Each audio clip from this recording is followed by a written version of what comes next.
imagine this was all up in. Okay, at 5:30 PM, I'm going to call the meeting to order. If I could please have a roll call. Commissioner Brewer, Commissioner McDaniel, Commissioner McCown, Here. Commissioner Jablonski, Here. Commissioner Byrd, Here. Commissioner McClure, Here.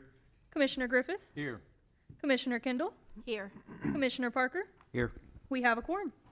Starting with our consent items, item number 1, consideration of approval, acceptance, rejection, amendment, and/or postponement of the minutes as follows. Planning Commission meeting minutes of May 14th, 2026. Does any member of the commission wish to remove any item from the consent docket? Does any member of the audience wish to remove any item from the consent docket? Seeing none, I would take a motion Move to approve. Second. and a vote. You may vote.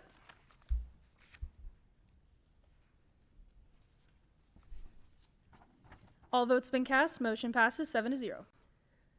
Moving on to our non-consent items, starting with item number 2, consideration of approval, acceptance, rejection, amendment, and/or postponement of ordinance O-2526-44, an ordinance of the Council of the City of Norman, Oklahoma, amending section 36-201 of the Code of the City of Norman so as to remove a part of the north half of section 26, Township 9 North, Range 2 West of the Indian Meridian, Cleveland County, Oklahoma, from a PUD planned unit development and place the same in the A2 Rural Agricultural District of said city and providing for the severability thereof, 3766 East Robinson Street, Ward 5.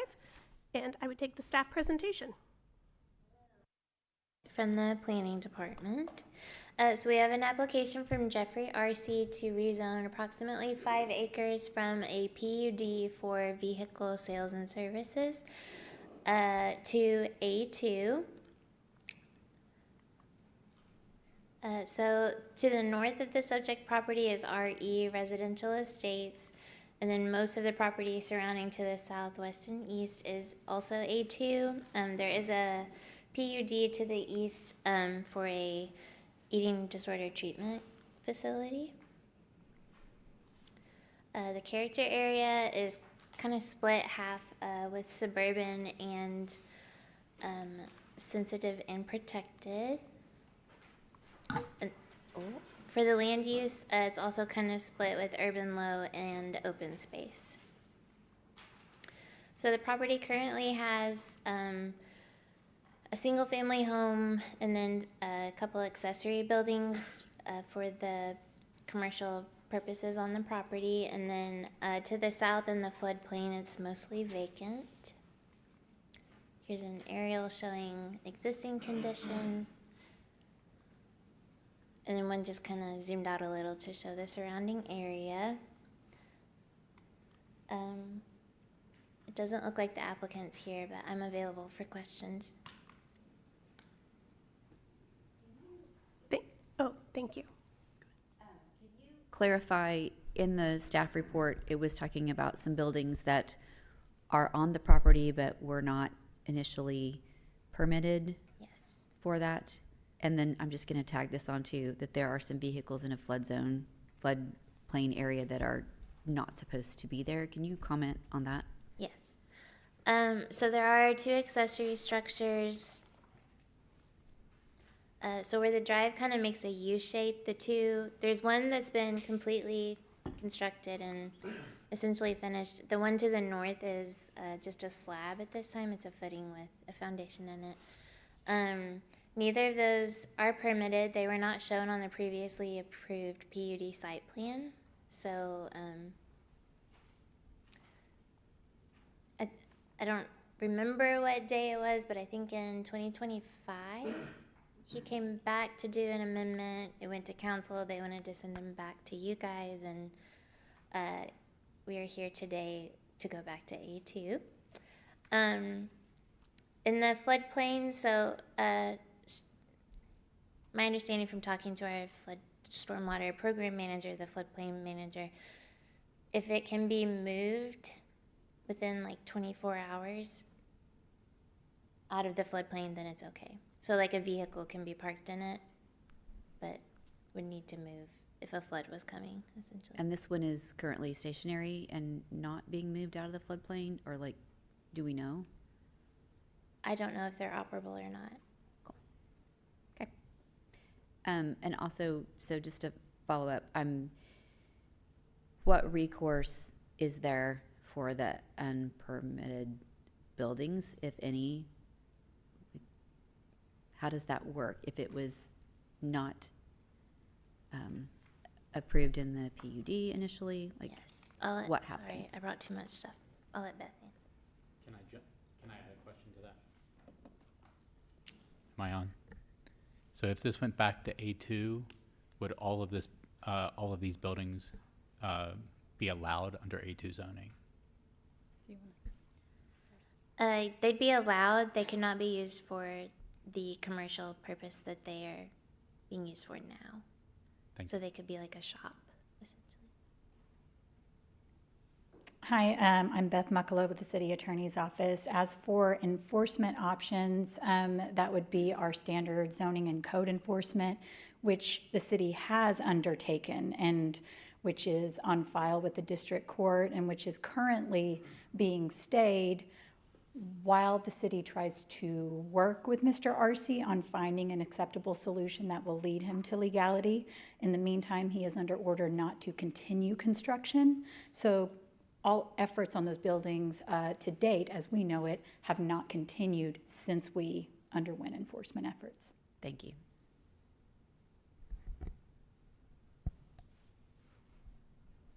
Can I ask, is the newer slab on the north new compared to the last time this one also came forward?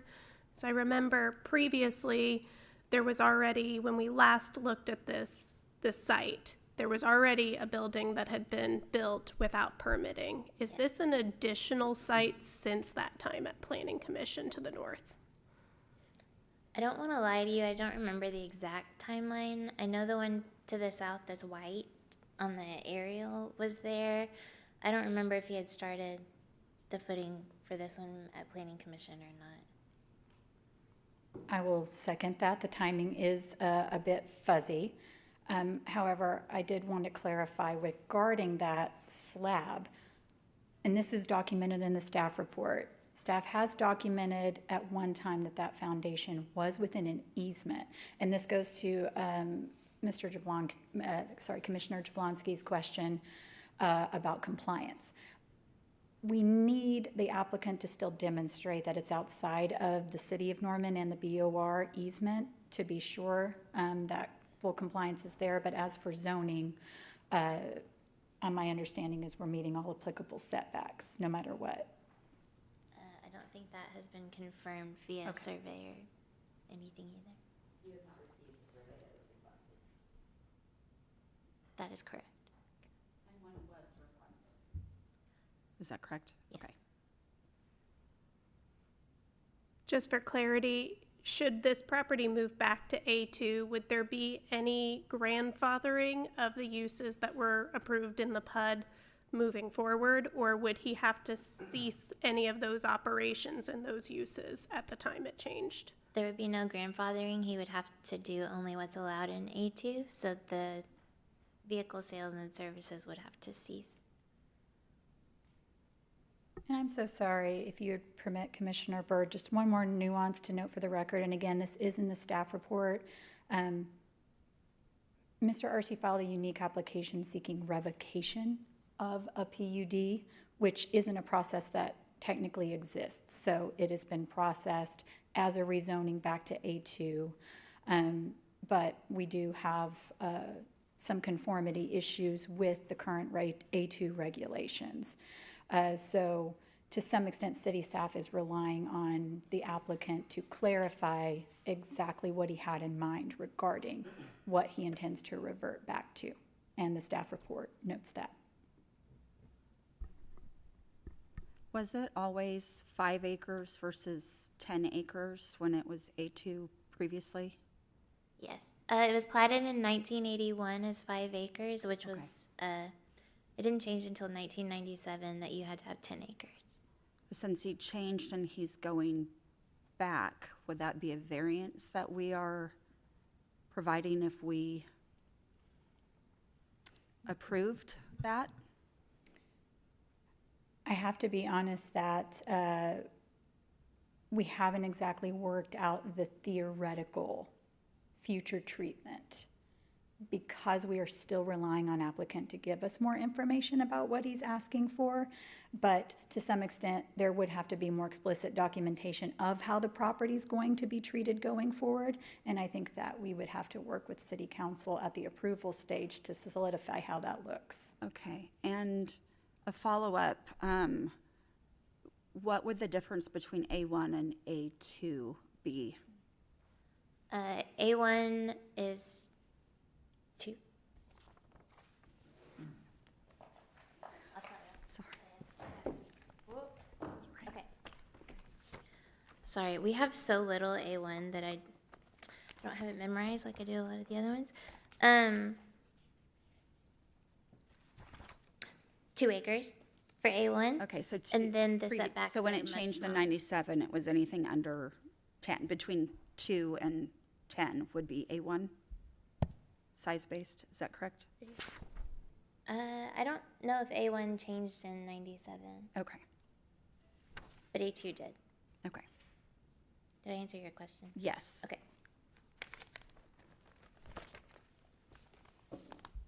As a point of order, can you clarify for us what our capabilities are for postponements at Planning Commission if the applicant is not requesting them, as we usually see?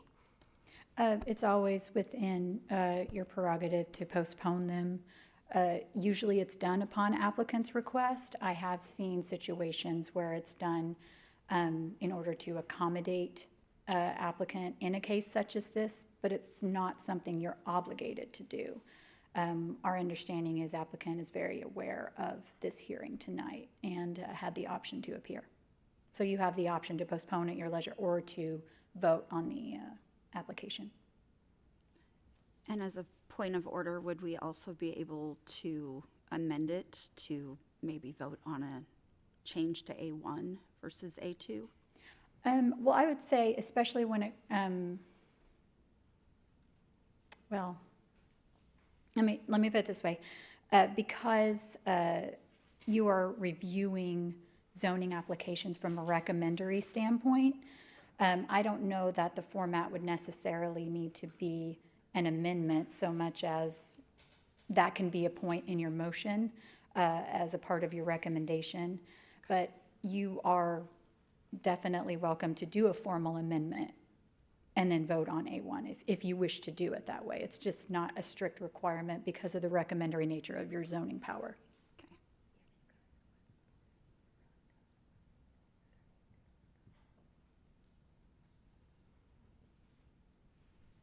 Any other questions by commission for staff?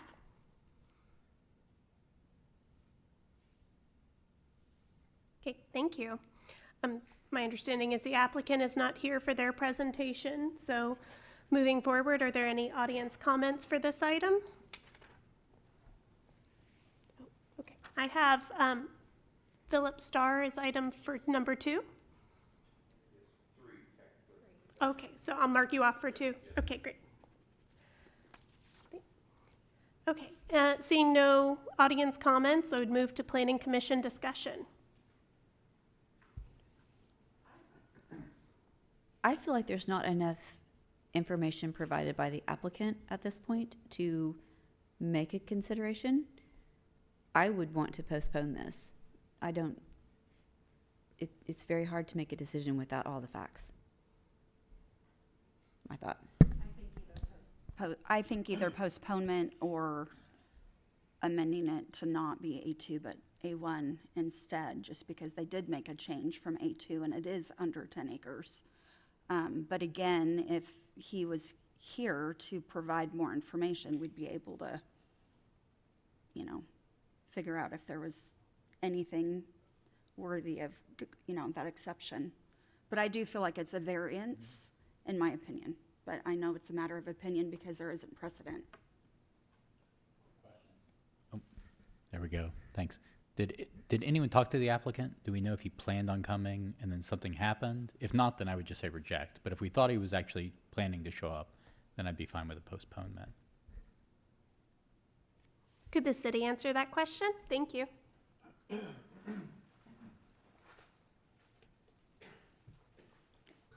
Sorry, because of litigation, communications have had to go through careful channels.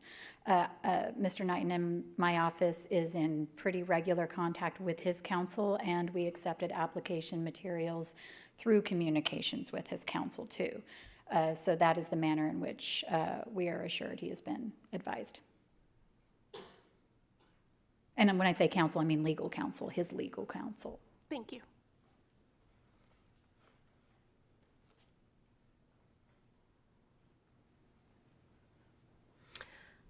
I think I would like to know if this intent, what the intent for going back on the zoning is, and if this is intended to be a curative matter for these buildings. I don't like that there was a survey requested and not received, and there's still some outstanding issues. And I really feel like I need to know if he intended to continue that use, and that's a significant factor. And making sure that he understood, I would feel best that he would be aware and understood if he was no longer able to use that use. We understand the applicant wants to continue moving forward from this point, so I would be open to a variety of options here from fellow commissioners as how we proceed with a motion.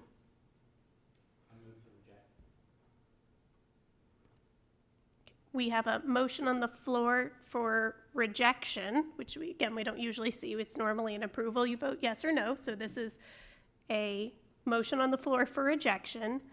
Is there a second for that motion? Or discussion on the motion? As a discussion point,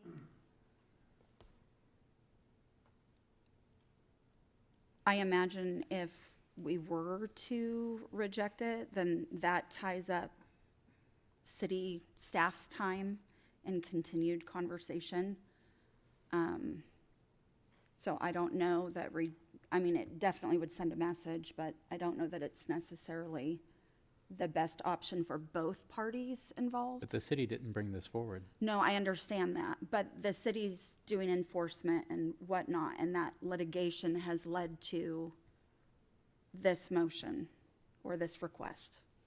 Just as a clarifying point, even if we vote to reject, it's a recommendation that Correct. would still go forward to city Correct. council. So only a postponement would actually prevent it moving forward to council. I would support postponement. I think I'd like more information too. I'd like this issue to be completely fleshed out, so before we make a recommendation to move forward to council.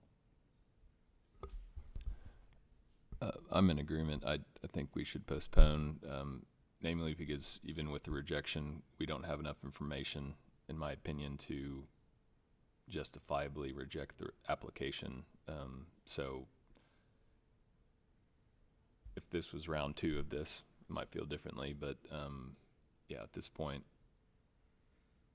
there were several comments from city staff that they were waiting on additional information. So if that can't be provided in future applications, that may feel differently at that point.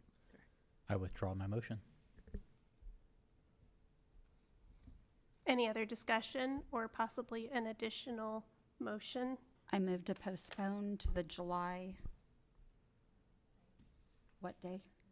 9th, the July 9th Planning Commission meeting. Second. Any discussion on the motion? Seeing none, I would take a vote. You may vote.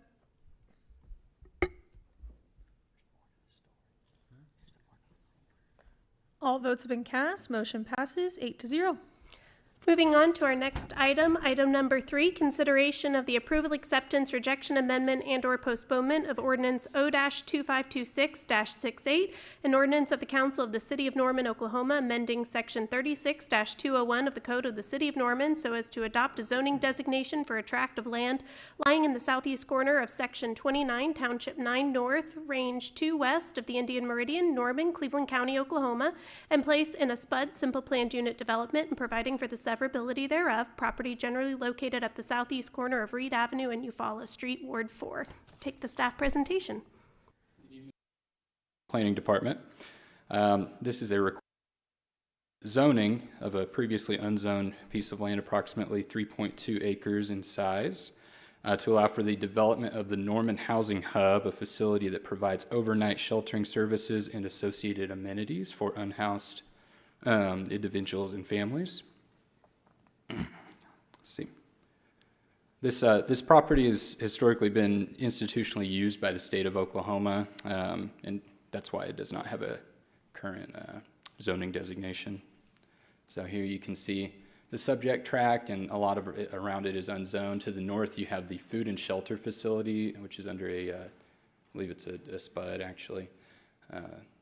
To the west, you have mainly R2, two-family residential. To the south, there's a larger R1 tract. In character areas, this tract and the surrounding areas is all core. The subject tract for the future land use designation is mixed use, as well as a lot of the land to the north, east, and south. To the west, it is designated as urban low. The existing land use, the property is currently vacant. Again, to the north, there's the food and shelter facility. To the west, there is mostly single family, some two-family residences as well. You can see on the aerial photography the vacant land there. And then here's kind of a different angle looking east towards the subject tract. And then this is looking south along Reed Avenue. Just kind of wanted to show what is across the street from this site. There's most of the properties along Reed have placed these privacy fences, as you can see here. And the architect and engineer for this project are here, so they can discuss a little bit more of the design. But here we have the preliminary site plan. You can see there's two buildings proposed. There's that larger one on the north side, common space in between that, and the smaller one to the south. Here's the green space exhibit. And here's a protest map. This does look different from the one you received in your packets. We received 5.6% protest within the notification area. And staff is available for any questions at this time. Thank you. I'm going to start with Planning Commission questions for staff.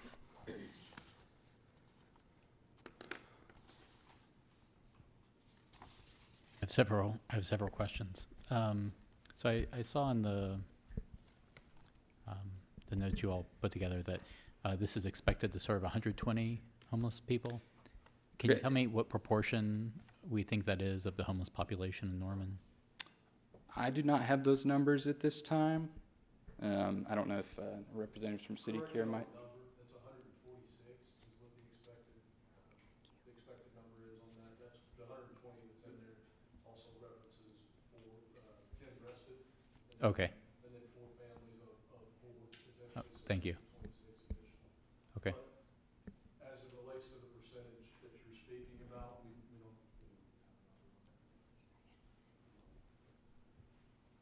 Before, As it relates to the percentage that you're speaking about, we don't have that available at this time. thank you. And do we have some more questions for staff? We'll have an applicant presentation. I'm sure we'll have more questions for you coming. I have a couple more technical questions. Sure. It looks like that there's an inconsistency with the signage. Correct. Can you tell me what that inconsistency is? Yeah, so as proposed in the SPUD, I believe it is a maximum 75 square feet of total sign area for either a monument sign or a wall sign. Within the medium density residential signage standards that are being proposed otherwise, 20 up to 26 is allowed, 20 by right, 20 square feet total by right. You can get up to 26 with additional setbacks. So that's where there's approximately 50 more square feet of signage allowed is basically the inconsistency there. I mean, this is a really tender issue for the neighborhood, so I don't understand why you'd make the sign 3 times as large. To my understanding, I believe the sign is supposed to be located to the rear of it shouldn't face Reed, I believe. Yeah, in the package, you'll see that any signage associated with the design intent is not on the east side of the building there, so it doesn't even address, it addresses the floodplain, essentially. I'm sorry, the west side. Thank you. That's correct. One more technical question for you.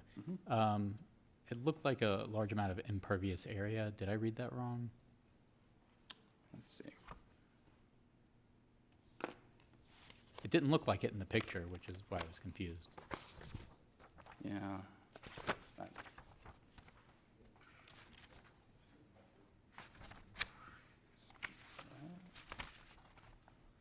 Brandon Brooks, Public Works Engineering. I don't have the numbers off the top of my head, but having reviewed the drainage report, they are in compliance. Okay. The, It should be in the staff report. Or the drainage report, which, the PUD has impervious area of not exceeding 75%, just as a point of clarification. Oh, not exceeding. Thanks.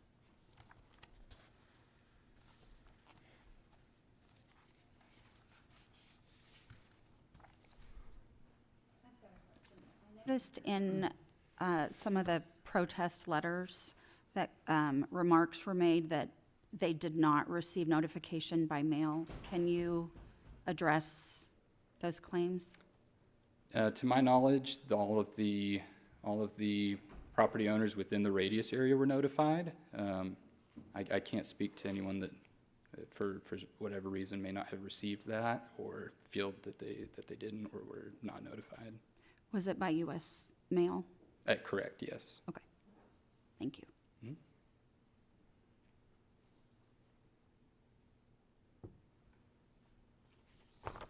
Okay, I have some additional questions. I'll start with some zoning questions.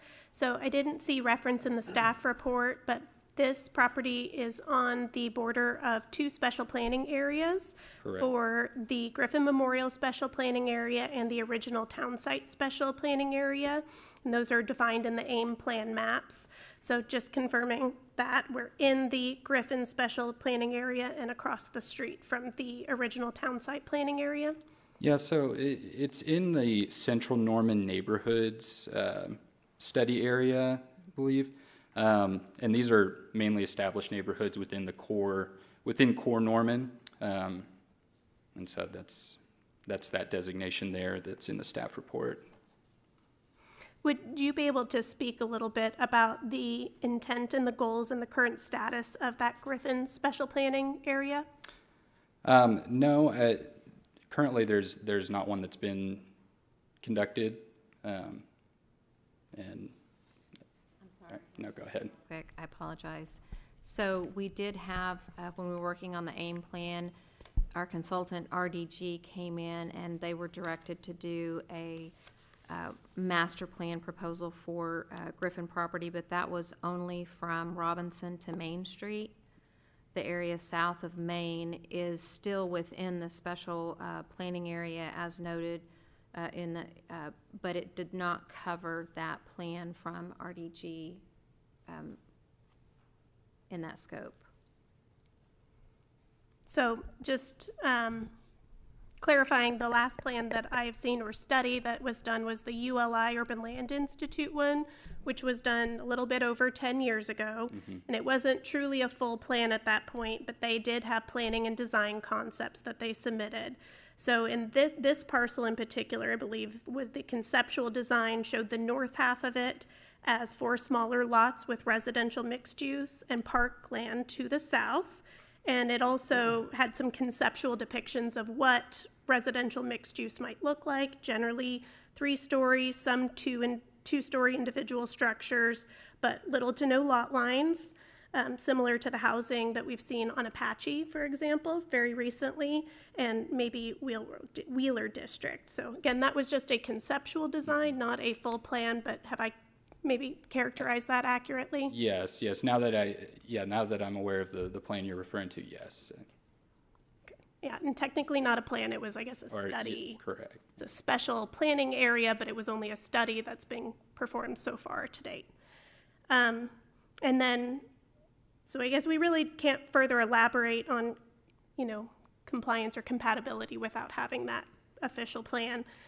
Moving to the original town site, can you describe for the commission the intent and the goals and the status of that original town site special planning area? My understanding is that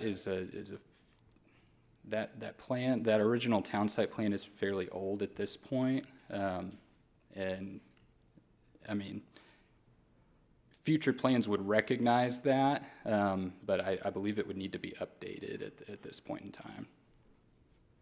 And I did some research on this in advance, so unless you would like to jump in or say anything further, but so it is referenced in our AIM plan as a plan that also needs to be updated. That neighborhood does have a draft plan from 2012. That was an update and expansion from block grants from 1990, and its original roots came from its designation in 1974. So that 2012 plan identified at the time from census data available in 2000 that the neighborhood was 80% single family, approximately half owner occupied, a little less, and one of Norman's more affordable neighborhoods, and noted its appeal to younger residents. So it also identified some neighborhood challenges, declining property maintenance that had occurred for the preceding 30 years. It became a proactive enforcement zone for code enforcement in 2008 in advance of the city adopting proactive code enforcement citywide, also in 2012. And it noted that that had positive overall effects on the conditions. And it was heavily referencing that that neighborhood struggled with commercial creep, particularly around its boundaries. It cited the expansion of the Sarkees Foundation for removing adjacent housing and the loss of neighborhood turf. It further noted that the Porter Corridor zoning overlay district partially overlapped that neighborhood and established a limit on commercial expansion into adjacent residential blocks and required physical buffer between those uses.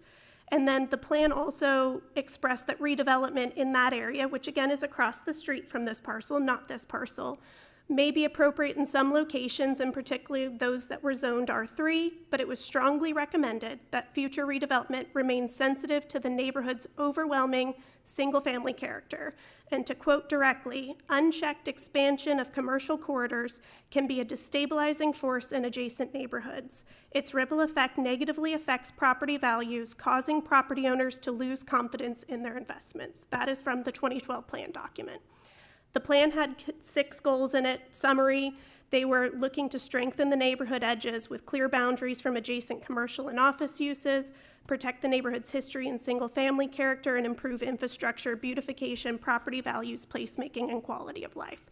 Both of those are available on the AIM Norman landing page, just for reference, if you want to read through. It's a very lengthy document, but do you feel like I have accurately characterized that neighborhood plan? From my understanding, yes. And that falls under Lisa Craig's Yes. designation. I know Correct. she's not here tonight. Yeah, but that's under her purview. yeah, okay. Thank you. The next questions I have are for Public Works. So there was a protest letter submitted by Mr. Starr that referenced fencing around the detention pond, confirming that that is a detention, not retention pond, so that it will drain? Correct. Thank you. And can you speak to, he referenced some safety requirements that might be necessary. Can you just elaborate on this site? I know I've emailed you in advance, but for commission's benefit. Sure. Fences around a detention pond aren't necessarily restricted. It comes down to the detention pond's function, as the primary purpose is to restrict or to hold back the unchecked outflow of stormwater off of the site. If the fence does not impact that outflow, then the fence would not be restricted. Furthermore, we make carve-outs in our EDC for detention basins to be built in floodplain. In that instance, if the fence were built around the detention pond perpendicular to the flow of water through the floodplain, then special conditions would need to be met to make sure that it didn't adversely impact the floodplain and cause a rise upstream. The fence shown on this particular plan is around the site and not necessarily around the detention basin. It is in close proximity to, but not on the berm. I have some other questions for Public Works before I dig further in. Were there any other questions regarding drainage or this detention by commissioners that we'd like to ask of staff? I have a question about whether or not individual, like, let's say it was built and it's at max capacity, and then there's tents like there were previously. How does that impact that floodplain and the quality of water? And would that be enforced? To remove So, people the- from oh, that okay. floodplain? I am not dodging this question. I will qualify by saying the volume and kind of obstructions that would be associated with various campers pitching tents in the floodplain would greatly impact the kind of runoff and the quality of water as it relates to that. So tents are not permanent fixtures. They would be swept away with the floodwaters, would not adversely impact upstream. Anytime there is debris in channel flow, there is always the possibility that it gets stuck in a culvert or the upstream face of a bridge and causes water to back up. But these are highly situational, and I just can't speculate. But the presence of trash and other substances in our waterways would obviously not be desired, but from an engineering standpoint, but I can't say specifically. Okay. And from staff, let's say there were a lot of tents, would you enforce removal of those tents? I mean, it's more of a code enforcement question, but my understanding is that, yes, I mean, anything would be considered. Go ahead, Jane. I just want to add, we actually have, I believe, City Care will be managing this facility, is what I understand. And as them being the managers, I think it would be up to them to determine whether or not tents would be allowed on site. So I don't know that that's something that staff could.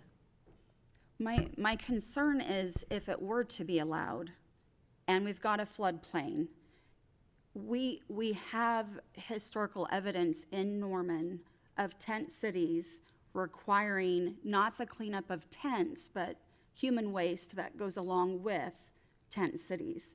That is my concern for the quality of water.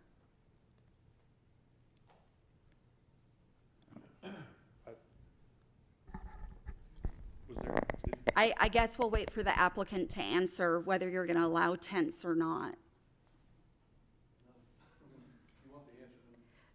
We're talking this is an $8 million commercial site, and we're talking about tents, like, no. But sorry, we're just asking questions right now. The previous housing has had a spillover of tents. I used to work right across the street. I've cleaned Yeah. that creek several times. Yes. So that's my concern, Yeah. is that it's Yeah. gonna do what it did. I mean, I attend church just south of that property, and every year we have to clean that creek, and it's already bad. So I can only imagine, it's gonna be worse, so. Okay. Are there any other questions regarding the detention pond or water drainage by commission for staff? Okay. But next item I had were there were requests for stop signs and street lights that were noted in some of the protest letters. Can this be confirmed that these have been requested previously? And could you just clarify what the process is for a citizen to make those requests, including any contact information and how those concerns might be addressed? Sure. David Riesland, transportation engineer. Any citizen who wants us to consider the installation of a stop sign or a street light can contact my office. I will evaluate anything and everything that comes that way against the criteria that I have to follow. And if it meets the criteria, we'll make the changes that are requested. And it's fair to say that that criteria can change over time, and it might be worth reaching back out even if someone's reached out Oh, previously. absolutely. No, thank you. Anything else regarding stop signs or lights? Okay. we mentioned some fencing improvements on the residential side of Reed. Do you know if this was a city effort or if that was all private investment? To my knowledge, that would be up to the individual property owners to place those. I don't believe there's any city effort on that. Thank you. I have some other questions regarding Reed Street. Basically, it functionally ends at Sims, although there is what looks like maybe an alley or a dirt gravel road that maybe connects to another alley to the south, but it'll eventually end in the Alameda Church of Christ parking lot and their property. So just confirming, Reed does not at any point seem to be able to connect to Alameda. Is that correct? Correct. Okay. And it is still can you clarify the private ownership between Eufaula and East Main? Yes, there is a segment of roadway that begins approximately 416 feet north. Wait, hold on. I wrote this down because it's kind of complicated. So I'm just going to read what I wrote for clarity. The city owns the right-of-way along Reed Avenue from East Main Street south to approximately 416 feet north of East Eufaula Street, which is roughly the midpoint of Food and Shelter Phase 1. South of that point to East Eufaula Street, all of Reed Avenue remains under state ownership. That said, because the city owns 30 feet of right-of-way from East Eufaula Street south to East Sims Street, as well as the segment of Reed Avenue between Food and Shelter Phase 1 and East Main,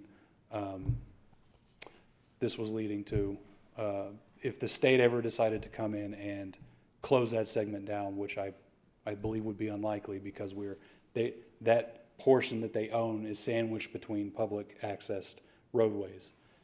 So it's unlikely that they probably would not grant it, but are there any plans for the city to seek that additional right-of-way to fully connect both sides of Reed? I cannot speak to the intentions of city leadership on what they would like to see there. To my knowledge, I have not heard anything, so. In the worst-case scenario, and they did close that portion of the street, where would traffic to this site flow? Inevitably, it would have to flow from Sims and Eufaula. Okay. Any other questions about the Reed Street from Commission? Okay. Next one I have, can you describe the flow of traffic, and is there entry and exit on both sides of the 20-foot drive? I'll go back to the site plan. I think that's clear enough. Yeah. It is two-way, both in and out to the north and the south of the building. And can you describe how a fire truck would service this site? Would it be parking in front of the building on Reed, for example? It would not. I believe is the intention that emergency service vehicles will park on the east side of the building. Okay. And I couldn't exactly tell from the site plan, but will the sidewalk that runs along Reed in front of Flood and Food and Shelter that goes to Main Street be extended to connect in front of this parcel? Okay, that was all of the questions I have for staff. Are there any other questions for staff that we've not already covered for commissioners? I did have one question. Just following up on the notification, just to put it on the record, what is the process with notification, and how is that determined and then ultimately mailed out? Yeah, it's a radius of 300 or 350. 350 feet around the subject tract. Names are acquired, names of property owners within that 350-foot radius are acquired either from the county or an abstract company, and then certified mail is sent to those property owners. And I will note that in the case that, there are if there's anyone renting in that area, they may not receive it because that address on file is not exactly that physical address within the radius notification area. Can I make one correction? I'm so sorry, I just want to make, so the ownership list is certified, but the mail is mailed the notice is mailed regular, it's not a certified letter sent out. Okay. And I can tell you, the abstractor gets that list from the county assessor record, so whatever is published on the county record. So if somebody moves and they don't update their records with the county, it is possible that it does not get mailed to the correct location. And who is that mailed by? City staff. Okay.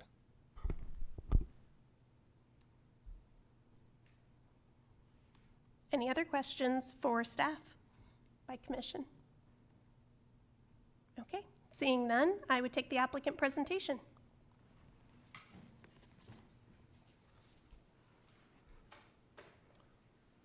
Good evening, and I didn't introduce myself earlier as I spoke, but I'm Sean Lorg with FSB Architects and Engineers, and I'm a principal for the firm and involved in the project. And with me is Derek Paz as the lead designer, and then also Chris Anderson with our civil consultant. So with that, we'll jump into the presentation.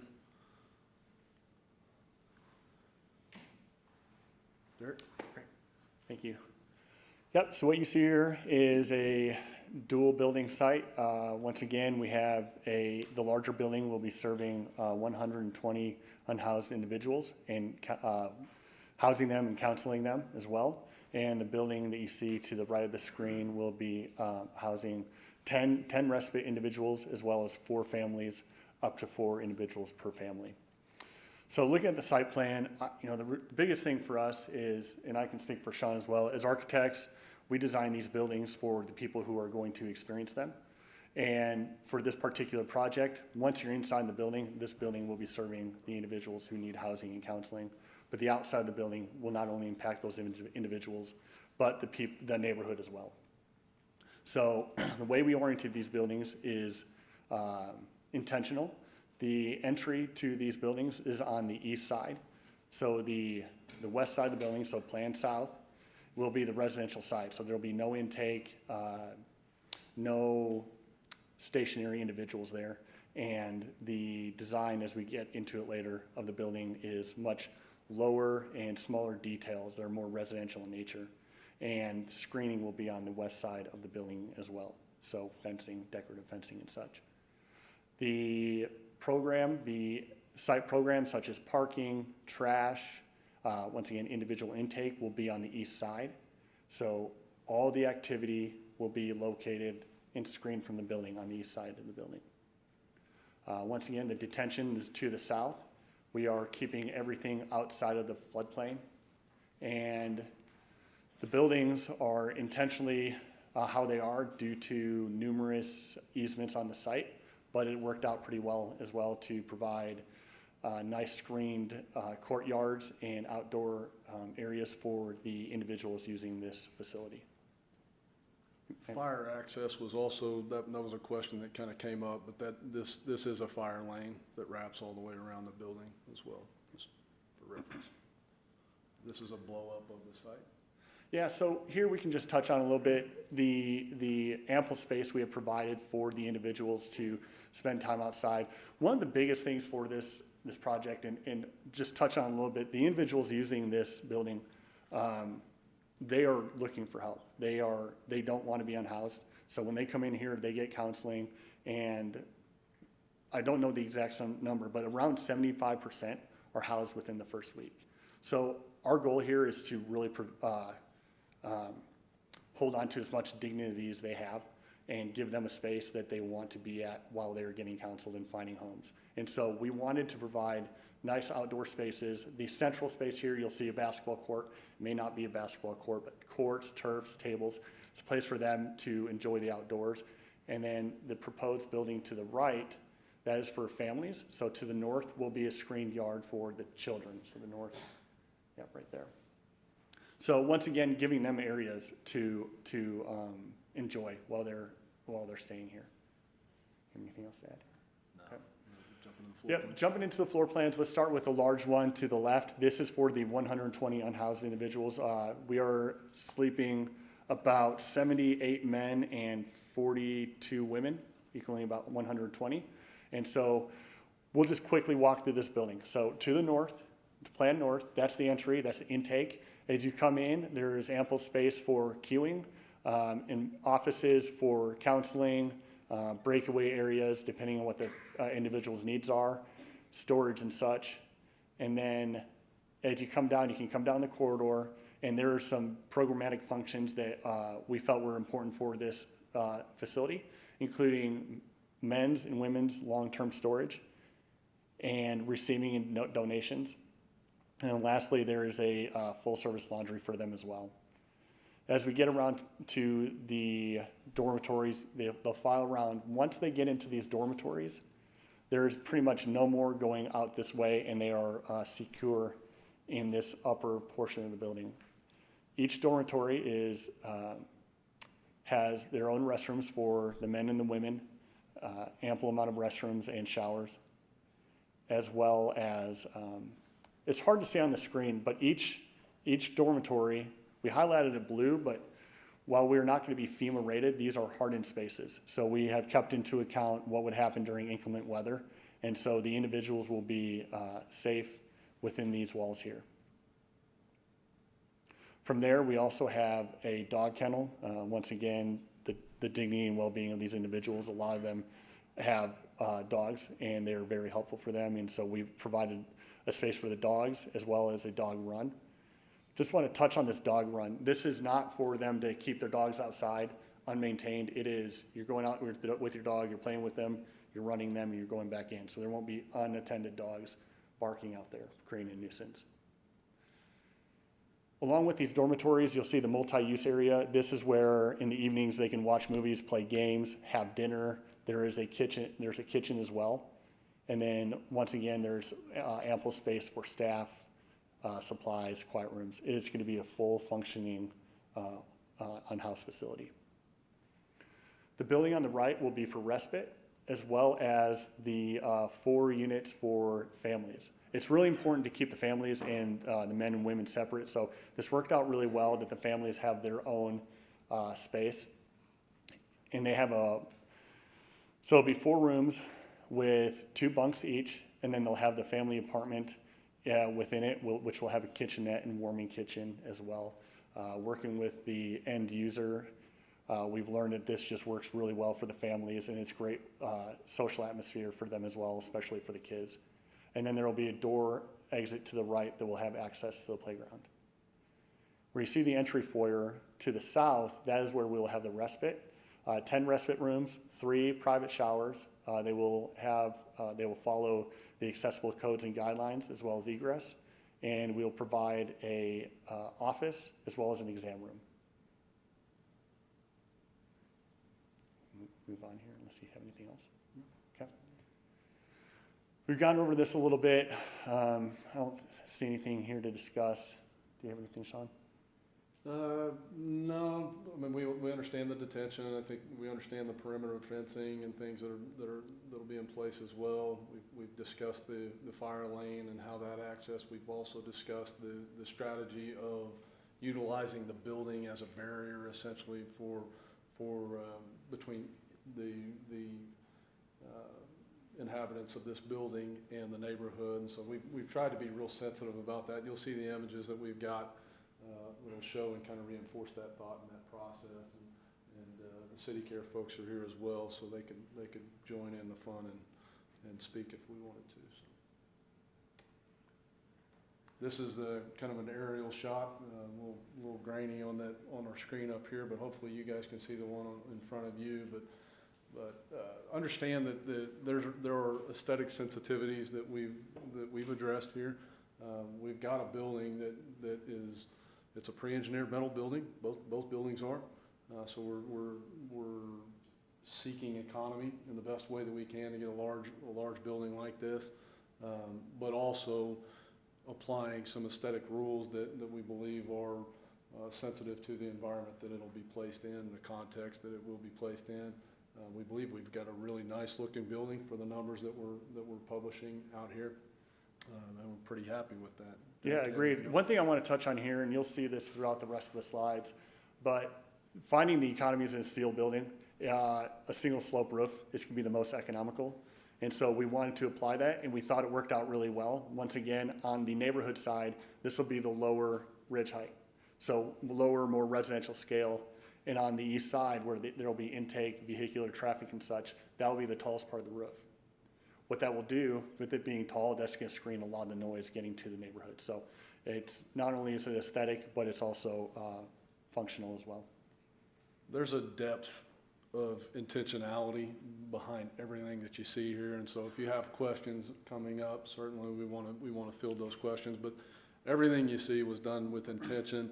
We do understand that the operator also will operate a security closed-circuit TV that will monitor the property and be able to see where they might have what Sean Lloyd was telling me in a head nod was, no, we won't have tents on this property.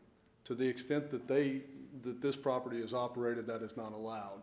Now, outside the perimeters of that fence, they don't have control over, which then potentially becomes a city thing that we just have to monitor. But we believe with the addition of this facility, we're going to address some of those needs. And I say that's very pointed, some of those needs. It is not a solution to end all of the issues that we know that are here in the city. It's a start. It's a start. It's a move in the right direction to address the problem that is here. And it is not going away. And because we know, and some of this is commentary you're not asking for, but I'm going to give it anyway. So let me get back to the presentation. This is kind of a night shot, well lit. Again, sensitivities to the aesthetic of the building. We want to make sure that it is a safe operating building that is worthy of this community. One thing I want to touch on as well as we go through these slides, the metal building, the prefabricated steel building, with those economies, we knew full well that we were going to have a little bit more funds to put a little bit more effort into the materiality and the design of this building. So if we were to have, and we went through this with the end user as well, CMU buildings are typical because they're fortified and they're easier to clean, they're expensive. And so you put effort and energy into that, then perhaps the exterior of the building will not have the attention it needs. So we said, hey, let's do a prefabricated metal building and have more funds to actually dress this building up and make it look residential.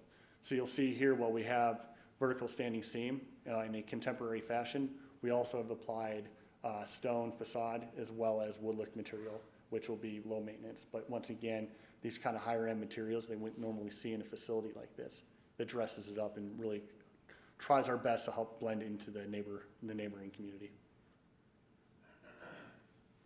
Same thing here, these tall transom windows. It's not just a steel building, there's some architectural moves here that we thoughtfully applied to the neighborhood side. And it's hard to see here, but the fencing, it's not just vertical slats. It's this is twofold. This is a security design. We can't have the individuals once they're inside screened and checked, receiving things through the fence.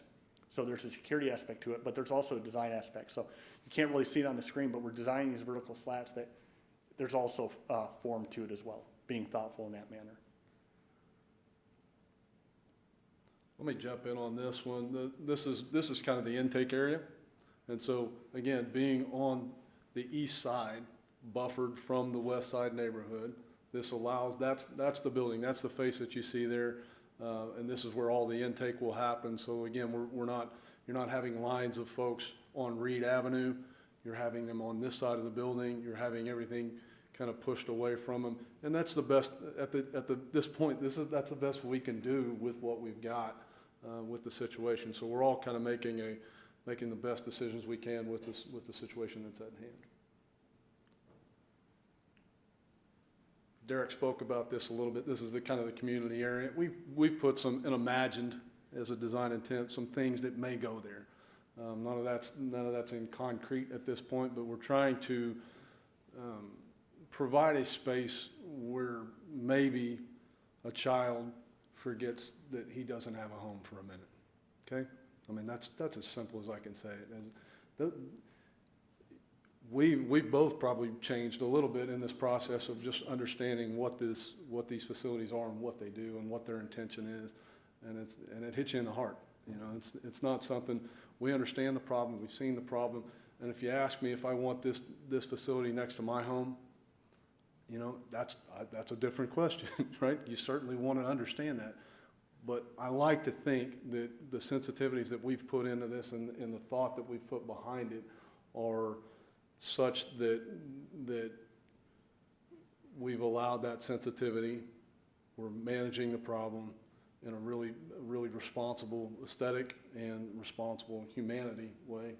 And hopefully that speaks to you guys as well, and you can understand the effort of trying to navigate all the political realm that we've got as well. So nice signage, covered walkway for that intake process there. And then here's the numbers associated with it. Just right under the proposed budget there. We've got a nice little contingency and furniture, fixture, and equipment budget as well. And with that finishes our presentation. Open it up for questions. Thank you. Any questions for the applicant by commissioners? I have one. Has there been any consideration to partner with NPD regarding someone for security like an SRO you would find in a school? Has that been considered at all? It is in discussions. We're in the early stages, but we've had Norman PD a part of our design strategies to this point, and so they will continue to be a solid partner and party to the discussions as we further develop. Absolutely.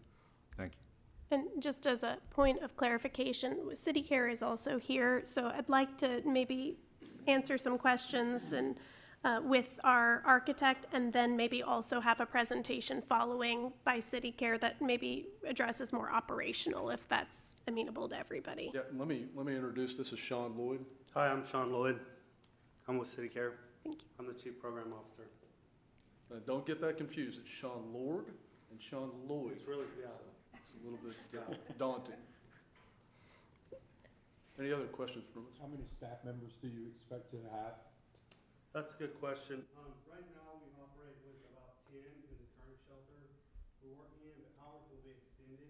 So we would expect at least a third larger staffing scenario in that shelter. So probably roughly 15 to 18. That's inside. How about security? Security, we actually work with a private security firm. And so we have security on site through the first half of the evening, and then after lights are kind of out in the shelter, everything's kind of brought down at such a small rate of movement that security isn't always necessary. Okay, cameras throughout the system, on the outside at least? Actually, we run the full perimeter of our buildings, and we also run the full interior of our buildings as well. And we've never spared an expense for security measures or for camera systems. Okay. The building, you spoke about the west side and the east side, the entry. What's the height approximate of the west side, which is where the residents are on the other, as opposed to, you know? Yeah, this is an educated guess. It's been so long. I know the tallest portion of the building is right around 29 and a half feet. I believe the lowest portion of the building is around 15 to 16 feet. So I've got, you go can go ahead. Well, we had several questions for Mr. Lloyd. Did you want to make a presentation or add anything else? And then we can open up for questions for both, since I think we had some intermittent questions for both. Yeah, I actually didn't bring a presentation. I just happened to be walking through the hall from another meeting and stepped in. So I'll be glad to answer any questions that anybody has over operations. Can you describe what intake and screening procedures you have? Yes. I think that would be helpful for everyone to hear. So when somebody comes into shelter, first experience, they meet with what we call a resource coordinator. They would meet with the resource coordinator, and they're going to do some assessments that the city of Norman uses called a chat, which kind of measures somebody's experience with homelessness. And so through that intake process, they'll go through the interview. We'll actually learn all the things they need to have referrals made for. And from there, referrals are made and advocacy work starts. And that's how we find out if someone may need to access SNAP benefits or if they need mental health care or physical health care. And so From that interview process, then they'll be intaked into our system, and so they don't have to actually go through that process again. And so from there, they come in and they check in every day to go to the reserve bed that they have. And so we usually work on a reserve system, but the hours are going to be a little different at this shelter than what we operate currently in our Oklahoma City shelter. So there won't be this like line of people who need to all wait to come into shelter, because we're going to have operations going 24 hours. So what that'll create is no long lines outside the building, but also with everything being on the east side of the building, it'll also create privacy for the neighborhood and privacy for the folks that we're serving, right? Because of course we want to keep them, out of any situation that they might not be comfortable in as well. Was that? Yes, what kind of identification and safety screening? Yeah, good question. So technically, because we operate at a low barrier status, people don't have to have ID to come in to shelter. So we would let you come in if you had an ID or not. But during that intake process, one of the things we're trying to figure out is if you have that ID, then of course copies are taken, they're uploaded into the homeless management information system, which all homeless providers use to track and share data.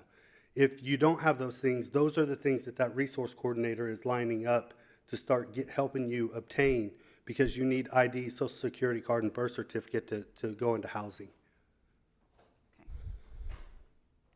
So I had a couple questions. You said the facility was for 100+ people. 78 were men. How many toilets do you have in there, in the men's restroom? It's 9. Like, at what point does 10% of your population use the bathroom at the same time? I'm just looking at this from a stewardship aspect of a $9 million project. And some other things that you talked about was intentionality in your design. Have we looked at this, like if it was your money and you're sitting down and saying, how can we shave off of this? How can we get this smaller? When I see things like that, I'm like, that just doesn't make sense. I don't know of a building that's 13,000 square feet that's got 15 different urinals in it. So to answer the question, it's by the International Building Code. So that's not arbitrary at all. That is a requirement. And so it's not something from a value standpoint, it has to happen. It's not something we go, oh, well, we don't think that we don't have that judgment call. That would be a judgment call. Okay. The International Building Code says, no, it's this way. And so it's designed based off of the occupant load that we've provided. And there's a calculation based on that gives us our water closets, our labs, or the showers, those types of things. And so what we do currently, what this facility currently does is meet that code. Mm-hmm. I do want to add a little bit here. As the designer, in the concept phase, we don't dig in deeply into code compliance. We do research. And so for this particular instance, we round high. And so, and the other thing we consider is the budget. We don't want to provide in concept 7 water closets, and all of a sudden we need 9. And so we take a very general number, round high. That's what we would do now. Once we go into the production phase and do our code compliance research, that's when it might go down. So there's a chance that the budget on this goes down? There's a chance. The budget, the budget doesn't. No, The- I would say the budget is Okay. that's pretty much what you Construction got. So, Construction costs, is that what Okay. you're asking? Yeah. So my other issue, I guess, is clarity on this. City Care is a private contractor for the city, correct? Yeah, we're a nonprofit. Our headquarters are in Oklahoma City, and we do have a contract to operate shelter currently with the city of Norman. Okay. So on the architecture aspect, you mentioned several times this intentionality. Multiple times in your slides that you saw, it says City Care and LED lighting and different things like that. Is there any other nonprofits in Norman who have city buildings that the city's paying for signage on? Does that make sense? you know, If our contract with City Care ceased to exist, absolutely. now we have a building that says City Care all over it. I mean, I think it was a little gaudy looking at the way it looked, but now you have city care everywhere. So what, Good question. yeah, Good, please good help comment. me with the Yeah, intentionality. at the end of the there. day, again, you're looking at a design concept. You're looking at the very, very beginning stages of understanding of what this is. That signage is it and/or kind of scenario. We're showing options. We're showing that we can navigate signage elegantly, is what we believe that we've shown.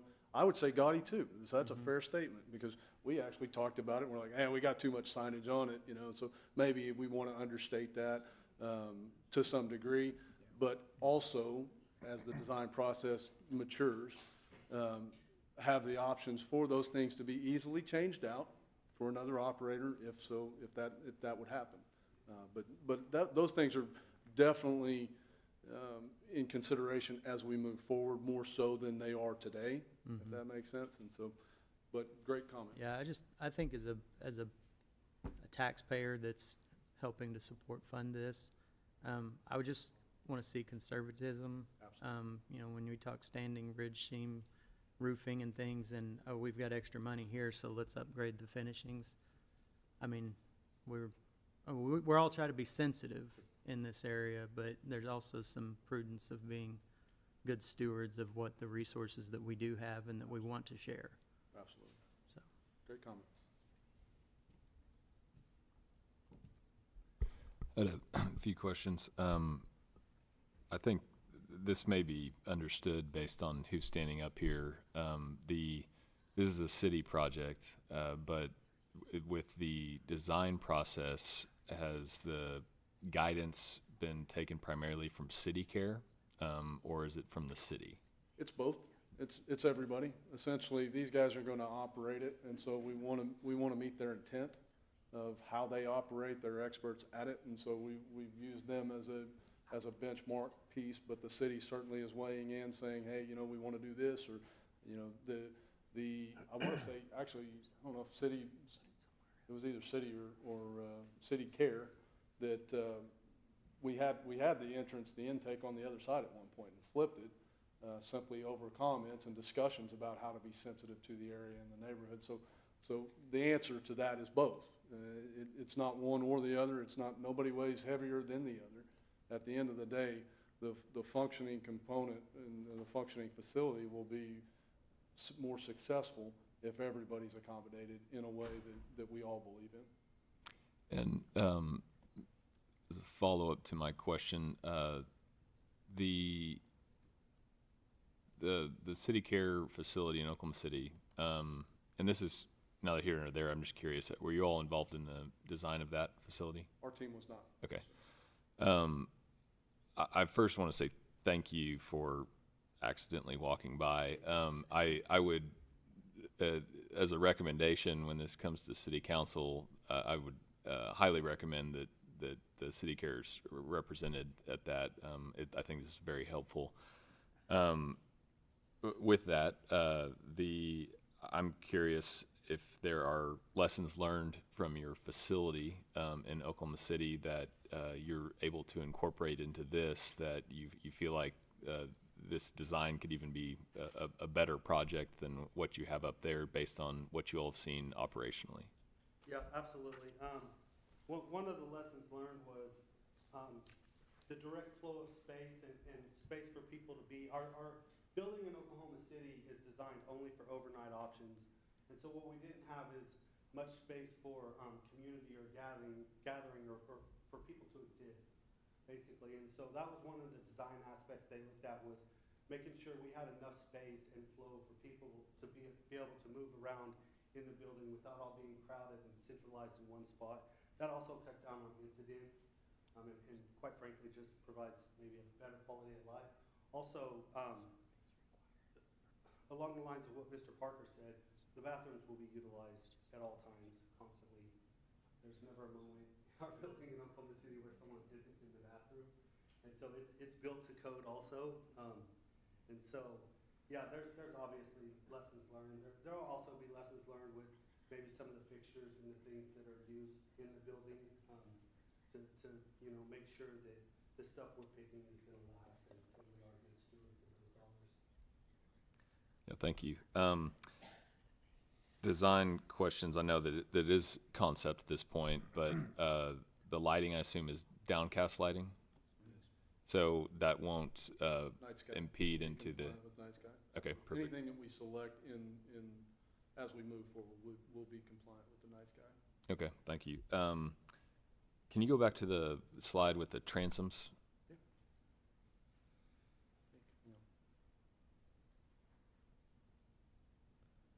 Those or those? Yeah, so I get, you can see the perspective here. There was a comment made during the presentation, I don't know if this perspective, but this is the east side, this is the neighborhood side, correct? So it looks like the roof is sloping down. So the higher side is neighborhood side or the other way around? What you don't see behind that is, it's not a single slope. So it's actually a ridge that goes down the center of that back and diverts the water side. So there's not a drainage problem on the roof. It's designed that way to get a look, but also drain. Okay, yeah, I guess my question is more to, like, this is the low side, is that correct? This is the low side. Okay, okay, Yeah, perfect. it's pretty dramatic with these two components. That is just playing with elevations versus just having that 15 to 16 foot ridge line or soffit line. We're bumping these out, adding some architectural interest. So these, and they'll be a little taller to allow that for that transom, but you're not just gonna have a 16 foot datum. Okay, thanks. Yeah, and I just did quick calculation. It looks like it's about a 6.5% contingency. Is based on the materials being used in the site plan, with the floodplain included. I'm a banker, so we often budget for minimum 10% contingency on construction projects, but obviously it depends on the type of the project. Just based on your experience, do you feel like that's enough of a buffer? Yeah, the pre-engineered metal building is a much more predictable cost. Sure. And so that's where we're kind of leveraging a lot of, is understanding what that is. Or our site cost, we have a good idea of what those are. We had a general contractor is actually who provided the numbers. And so they looked at it and it did have some subcontractor input as well on the numbers at the end of the day. We all looked at it at the end and said, we believe that contingency level is acceptable for this as a level of predictability.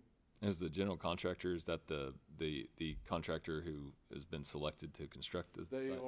They are one they will be interviewing for. Okay. They are one that is being considered for it, yes.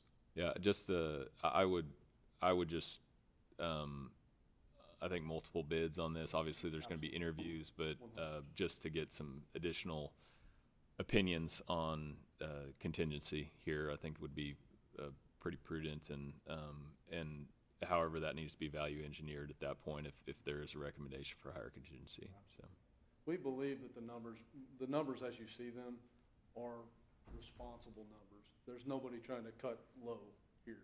So we believe the high number is the high number. We only expect that to move in the other direction. And so that's prognosticating, but that's what we expect out of this. We wanted to come in at that top number because we don't want to breach that number. And so we've estimated everything that way. And so that was the strategy, working with the general contractor to hopefully come up with a top number that we back down to.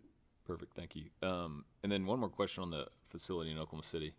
You said it was about a third more staffing. Is that also how many does that facility house, and then how is this comparable, or what's the difference? It is. In Oklahoma City, we house about 140, and we operate at about 16 employees most of the time. For actual shelter advocate staff, we do have some housing navigation and some other programs that function differently in different cities. So we do carry some housing navigation here in Norman as well, but we have a little more robust navigation system in Oklahoma City due to amount of people experiencing homelessness. And then related to that, programmatically, I know you talked about the outdoor spaces and the gathering areas and things like that. Is it might be an ignorant question, but are there differences in the type of unhoused and homelessness that's being experienced in Oklahoma City versus Norman, and was that incorporated into design, assuming that's even the case? Sometimes yes, sometimes no. Yes, in the fact that services are a little more accessible in Oklahoma City than they are in Norman, and it's not because service providers here aren't doing an amazing job, because they are. It's simply due to the amount of people experiencing homelessness. I would say no, there's not a difference. Experiencing homelessness is experiencing homelessness. Now, I would say there is a difference in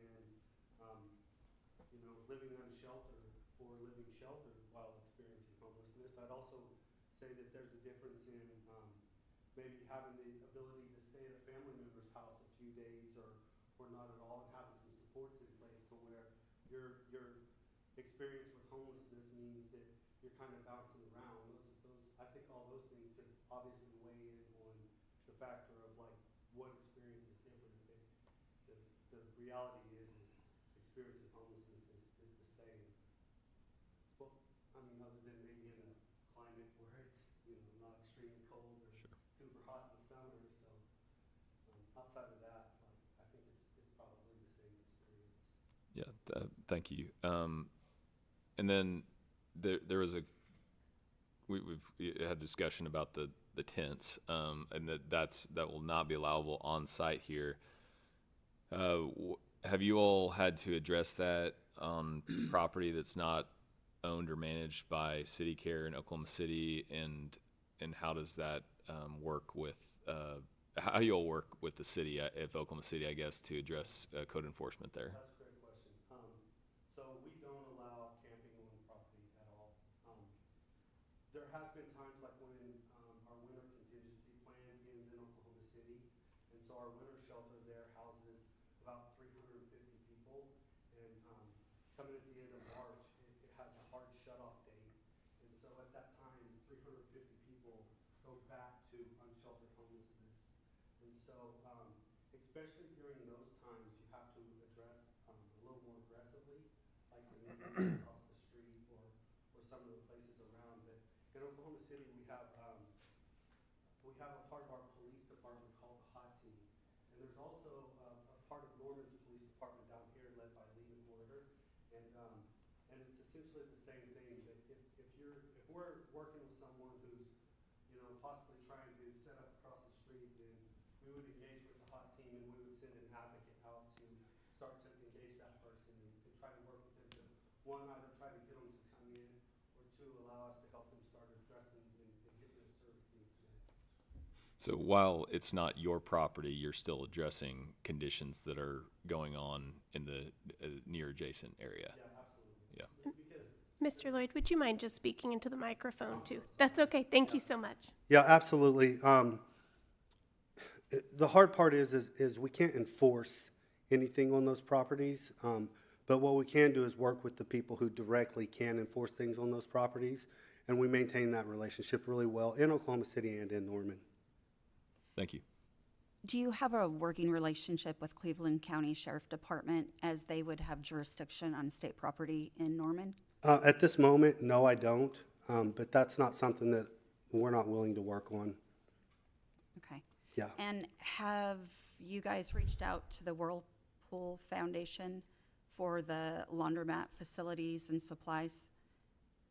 They donate to schools and shelters, laundry machinery, as well as detergent and whatnot. At this moment, we have not, because everything's still in concept, but absolutely, we are open to reaching out to Whirlpool next week. I, You know what I mean? I think anything that you Yeah. can do to reduce the cost to the hardworking taxpayer. Absolutely. To mitigate, providing a need, but being a good steward of the dollars. Absolutely. We at City Care are known for being good stewards of dollars. It's really what helps us have the ability to weave multiple different kinds of funds in and receive some private funding as well. We take it very seriously. Our books are always amazing. we are always looking for partnership, and we've actually started, reaching out to some of the larger companies here in Cleveland County and around Norman, and being able to start building some relationship that maybe wasn't in existence in the past. And so we'll always steward money well, and we will work to partner with anybody who can come alongside us, because essentially, like, city care is not the answer for homelessness, right? We can't solve homelessness, but what we can do is bring community members together and address an issue that's a community issue together. The outdoor spaces, the courtyard area, and I know it was, it's in design, like those were suggestions of what could happen. In your Oklahoma City facility, do you have families and single individuals in that close of proximity utilizing shared community space? That is such a good question. So in Oklahoma City, essentially our families are sheltered inside the shelter. And so we keep families and single adult populations completely separated, because quite frankly, there's a lot of things that happen in the single adult sections that children do not need to experience. And so what it would do is it would look like shared timing so that kids and families have time in the area. There's also some other spaces around where families can also utilize space as well. And so we would keep those two things separate. And so essentially we design times of entry in Oklahoma City around families coming in before our single adult population comes in, and then they have their own community spaces. And so that was the thought of a separate building here for families and for people in respite. We also, and maybe you guys didn't catch this, but this area serves this building. Okay, so this intermediate area, this area here serves this building. So these are we have two separate kind of amenity yards for this this one's for families, this one's for seniors. Okay. So we're not asking to commingle. Now, he can manage Okay. it as well from a time standpoint. Yeah. So it goes in, Right. it goes out. Because but we've also as an educator on top of being a commissioner, I was concerned that if you house someone without identification, Yeah. they're possibly a sex offender, as the national average is 13% Yeah. of homeless persons are on this sex offender registry list. And that's higher in certain states, but that's the national average. And so admitting someone without ID and having them in close proximity to, children of any age is a concern. So I am glad to hear that you have some control mechanisms. That's absolutely agreed for me. Like, that's what I meant when there's things that happen in the single adult population that kids shouldn't be subjected to, or families. And so, it's complete separation at all times. There's a follow-up to that. Is the family recreation yard, is that fenced off? Okay. And I'm just curious, because you said that there was that the kind of shared amenity community gathering space is not in Oklahoma City, is that correct?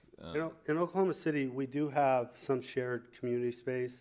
We have like a courtyard area outside, where people can go outside with a nice steel structured fence that creates some of those breaks that Sean was talking about for safety. And then we have a section behind our shelter for families that has like a playground area and, just common run-of-the-mill playground stuff. So my follow-up question to that is, in the design and intent, did you all reach out to other facilities in other cities, not just Oklahoma City, that to see how this actually works programmatically, and if it's considered to be a safe environment, and some of that's coming from I know this isn't a park, but like parks can be great and they can also be dangerous as open space. And I know that there's good lighting here. I love the idea in concept. The separation from family to individuals gives me a lot more comfort there. But It can also be, you know, an open space that encourages uses that, you know, may not be as appealing and may actually bring in more issues than not. So I just wanted to address that. I think the security component of that has to be, there's a monitoring component to it. So it's not just a free-for-all where they get to do whatever they want to do. And so it's a monitored situation in all of those activities. You asked if we had looked at any other national trending components. We have. We haven't really got a lot of deep dive on what those components are at this point for those yards, for those particular spaces that we've got. We've thrown some ideas out as an intent, but certainly we'll take a deeper dive once we get into the design process to understand what they need, what will serve them best, and then what the national state, if there's something out there that we haven't considered as far as an amenity for that space as well. So that's a good thought. Yeah, and We've also toured, we have toured facilities all over the country. We do regularly. We've got programs going in other cities, and we're regularly visiting other programs at all times. And again, I know this is conceptual, and there's a lot that's going to come from this, but when I look at this and I think about like the family recreation yard versus, you know, I know it could or could not be a basketball court or whatever it may be, but I just think about the kids, you know, and when it comes down to it, like if a family's experiencing homelessness, that the ability to have their kids be able to play, and so if the middle area is really more intended for the individuals, it almost seems like it should be flipped, in my opinion. And so I know that this site is challenging with the flood areas and everything, but I think the more amenities that can be added to the sectioned off area for families that seems really key in my mind. Great comment. I think I think that we certainly will take that under advisement as we develop. I think it will receive those amenities similar to what the other one has. I think that we want to provide both opportunities for family and for individuals. Again, that center section is a bigger section that we could develop at this point and have an idea, and so it's an intent. But I think our overall intent would be that both of the yards, both of the community yards would be equivalent. Sure. Yeah. And secure. And secure. Thank you.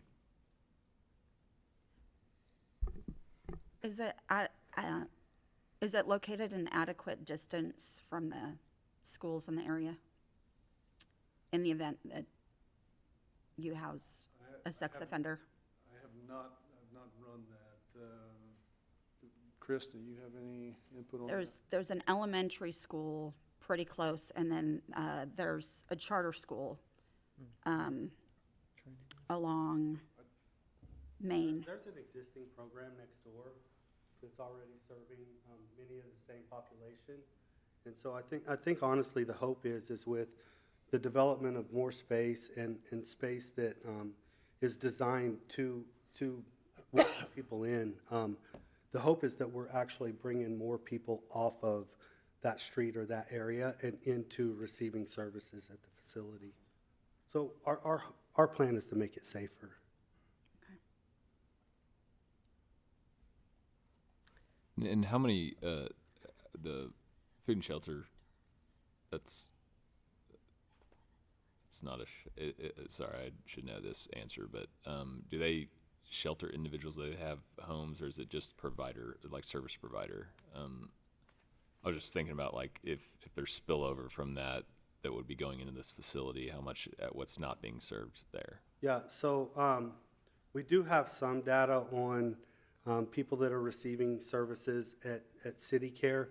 We're working to get more data on the crossover of the two facilities, but I can tell you that Food and Shelter has some transitional housing, some tiny homes, and they also have a kitchen that serves 3 meals a day. And the hope is that we partner very well with Food and Shelter, and that we're using both facilities to essentially make it less money on the city of Norman.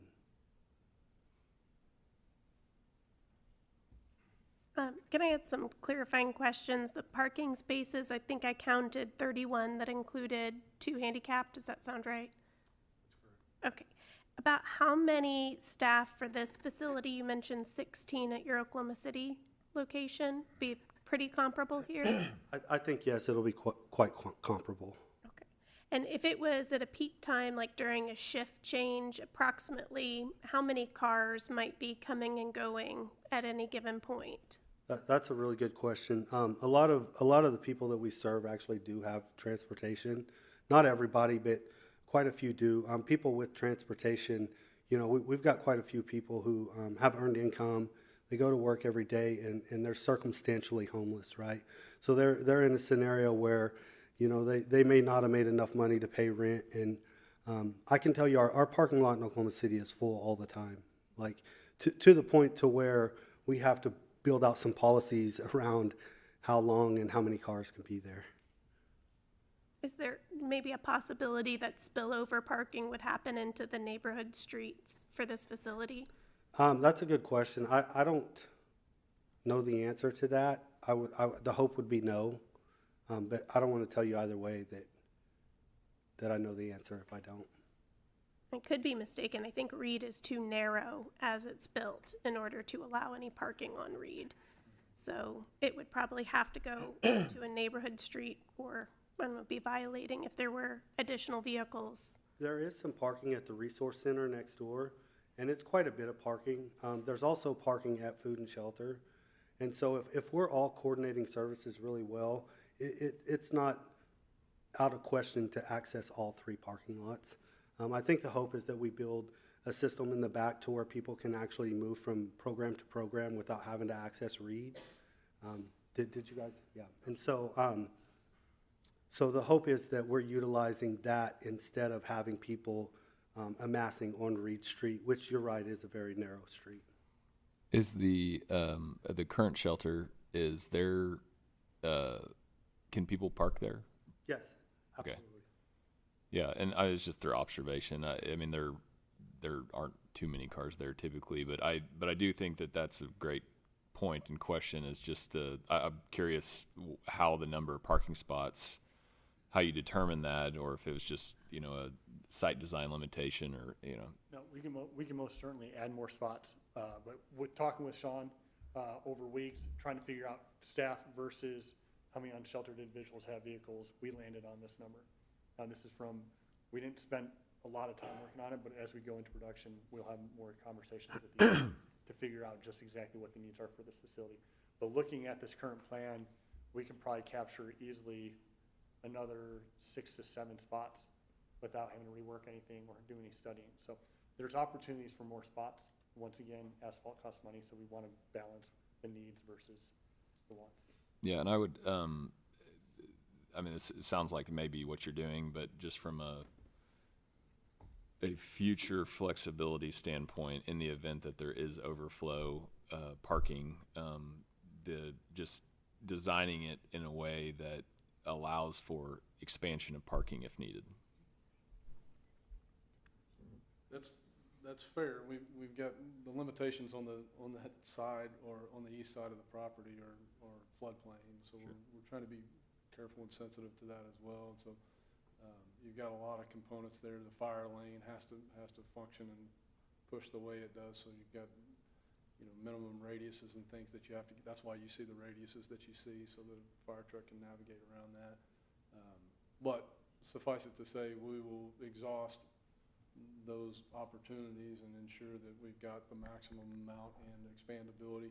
The other thing we don't want to do is I don't necessarily want to take away from the family yard to expand parking. So we'll work obviously with the city and with city care to ensure that it's right sized. And then I think it's really relevant to have more of a discussion about what potential sharing of off-site might look like, with the adjacent facilities. I think that's where we'll get relief if it's necessary. Yeah, and I would say, I know these discussions take time, but before this goes to council, if there's possibility to have some of those discussions, just to, so it's a little more known that there are shared parking arrangements. Is that just in many developments that we see in planning commission, no matter if it's institutional use or otherwise, that's pretty teed up at this point, where it's like, hey, we've had discussions with this church and they said 5 days a week, someone can use this, or, a rental arrangement or whatever it may be. So the more of those discussions you can have, I think the better before this moves forward to the next step, so. Absolutely. We meet with the other two providers regularly. We can start those discussions a little further before it goes to council. I'd like to talk a little bit more about the emergency vehicles. Can you demonstrate kind of on here where, like, a fire truck might park?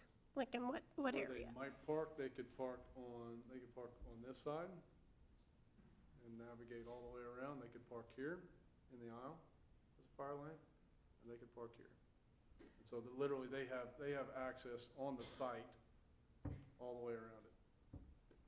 I don't know if you maybe have some examples of how often emergency vehicles maybe visit the existing site location, as is. I know it's a smaller capacity and different location, and maybe what vehicles tend to come. Yeah, a lot of the people we're serving here in Norman, they're elderly, and so usually if we have a call, it's usually an ambulance call. We do sometimes have calls to police, or I don't think we've had a single call to fire, but I think fire is the first responder, so a lot of times they're the first ones to come out, but most of the time if we do have a call, it's usually an ambulance. And I don't have an exact number on that. I wish I did. I could probably get that to you, but I'm gonna have to look at my computer. I feel like it's pretty reasonable to expect quite a few of those visits on there. If a fire truck is parked behind that parking, people aren't able to get in and out of that facility, for example. And we do have ingress and egress on both drives, so they potentially could go around if they're parked there. So even just marking more clearly what the fire lane is, so it's very clear for a new officer coming to that site to know where they are intended to go, and ideally not parking on Reed, because, there's going to be quite a bit of impact for flashing lights, sirens, and sounds to all of those neighbors with those increased visits as they're there. So maybe you can talk a little bit about the design and how those emergency lights might be shielded or otherwise covered in those sounds. Yeah, on that east side, because of that elevated facade, essentially, it's going to create a barrier. I would say that in addition to the markings that you're talking about, any fire lane is going to have a painted red curb, and so that'll be part of code and executing the project, and so those will be designated areas that nobody can park in and has to remain open. So, and we will work with Norman Fire Department to determine exactly where they want their fire lanes and how they want to work with it as well. Yeah. I think also easily 100 cars in and out would not be out of question in a day if we already have 16 employees, and even if they worked 12-hour shifts, which I don't know that is their operating capacity currently. There'd be quite a few cars coming, including possibly through the evening. It didn't look like there were any houses that directly faced Reed that were right across from these drives, but there would be turning from specifically probably as they go to head towards Main Street. What kind of shielding is in this design for these headlights of all these cars going across these people's houses throughout the night? Currently none. It's a good question. And that's something we can address as we develop further and see what the opportunities might be. Now, at one point or another, the mitigating measures would have to be essentially across the street, because I can't control that on site without having like a barrier on site. Means I'm closing it, So in some way, some creative way, I think we would have to partner with the city about something potentially across the street that would create some sort of a barrier that would allow that not to happen, and then also direct the flow of traffic, in those types of areas. Now, I will say, that I believe the northern exit entry component, if they were, if cars entered and we sequenced them through the southern entry all the way around, and that was a one-way in, one-way out, we could control that, and it appears that the adjacency of the northern entry is a roadway, which would not be, that wouldn't add essentially any light to, any new light, essentially. To clarify too, I'm sorry, real quick. 16 employees will be about total. So on a shift, we'll have 3 to 5 employees. And so I think 100 cars is a way overestimation of how much transportation is going to happen there. That's very helpful information, thank you. Good clarifying point. Can you maybe possibly go back to the other slide that shows this a little bit more in context in the site plan?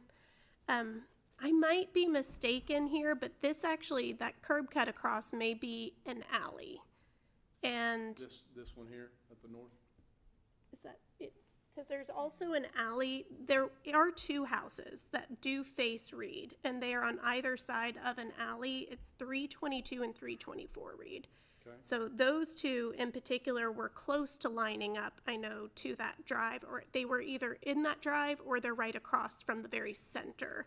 But just specifically looking at the vehicle lights, that would really be, if that's ingress and egress both ways, just pouring light in, like constantly right into their front porch. Yeah. So Yeah, just we could do a one-way in and a one-way out to navigate some of that, but I do think that one-way out, we're gonna have to, there's some sort of a barrier that, that stops it. So I want to, speaking of barriers, I'm going to shift gears to talk about the fencing. You had mentioned that there would be fencing on the west along Reed, because the PUD actually said there would not be. No, not on the building. The building will, well, there is the dog run, I'm sorry. So this is this area here, and the dog run and the yard will have fencing. Okay. But the perimeter fencing will come along on the backside of the floodplain and over to the adjacent property. Just as a possibility, a 4-foot fence, I mean, We're something, saying 6. right, but along the front on Reed, Uh-huh. possibly even if it didn't continue around entirely, it might be a little inviting, but the 4 feet to maybe block some of those headlights that are coming in and out, possibly that help shield some of those extra turning lights, might be beneficial. Okay. So it's also on the materials, it was just a regular, I don't know, metal fence, chain link fence. It looked like black painted. Black vinyl, yeah, black Yes. vinyl, and that wraps around the backside, so I'm not necessarily worried too much about the headlights on that piece of that, so. or And that would what I be call the backside, the entry side.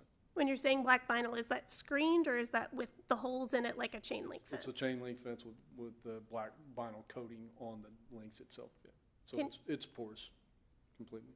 Can you describe why that material, because there was other parts that we had, the 6-foot privacy fence, but why the chain link fence on the perimeters? We don't believe that, and this is up for discussion, but we don't believe that we're shielding, we're holding the perimeter, but it's not really, we're not visibly trying to obstruct anything on the floodplain, if that makes sense. The public side of this, we believe to be on Reed Avenue on the west side, and that's where we would want to obstruct views and things like that. Don't necessarily believe it's necessary on the backside to obstruct any views. And that may also be a little more secure because people can't hide behind it, those types of things. So having some porosity will allow some control as well, is probably better for security. Quicker access to see what's happening. That's right. And I'm not sure how important it is at the moment, but it'd probably be closer to an 8-foot fence. The security fences that screen the yards. We've got 6 foot. It's 6 foot. It's 6 foot in the spud. Okay. That's sufficient. Speaking of just what you can see, so just with the size of that signage, would that be visible as far out from Main? If you were driving down on Main with the vacant land that is across Griffin, would you see the back of this building and that sign all the way from there? especially if it was illuminated as kind of generally shown stylistically. I don't know. I'd have to drive it.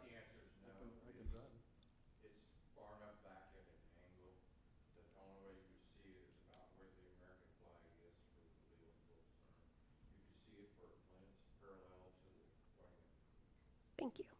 We trust Philip's opinion. I had another item in the PUD specifically. So there's only one story on the inside of this building, correct? Only one floor.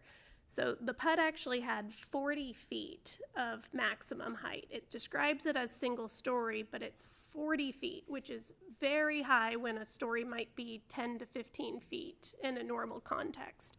And 40 feet, thankfully, thank you again for staff for pointing out that this was mixed use and it did actually make it comply with mixed use, but I feel like putting single story and 40 feet next to each other can be misleading in that PUD document. And especially, you mentioned earlier, it's 29.5 is what you expected it to be. What I recall, yes. Yeah, so I would really love to see that height either brought down and just be inconsistent with mixed use, or, you know, being maybe even a parameter of like adding an example of what a typical story height might be in that PUD document. So somebody who's reading that maybe doesn't have perspective of what 40 feet is, and they see single story, and then this is significantly taller, because that is as tall as a 3-story building. So that's a very high ceiling. We're trying to build in some latitude here too in the SPUD, so we don't want to build right to it and then, oh my gosh, something adjusts from a design standpoint, and now we're caught and have to redo some stuff. Trying to cover ourselves essentially is what we do. We can cover ourselves less, I think.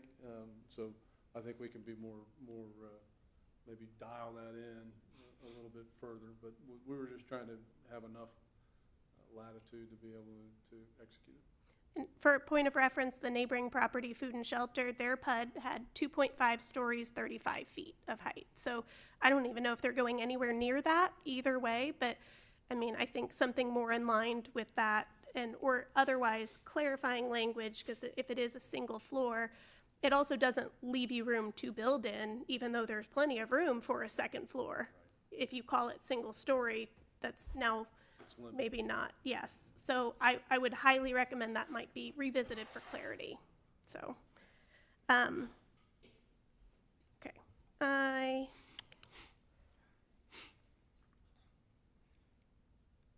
And maybe dial in for sure, is it going to be a taller fence or a shorter fence? Because you can ask in a PUD to have a variance compared to the neighborhood of the 6-foot limit, to have something higher if you feel that lends to the safety and security of the community. Very good. I believe that the inconsistency is where the fence is located. So the vinyl black chain link that's porous, as we discussed, is 6 foot.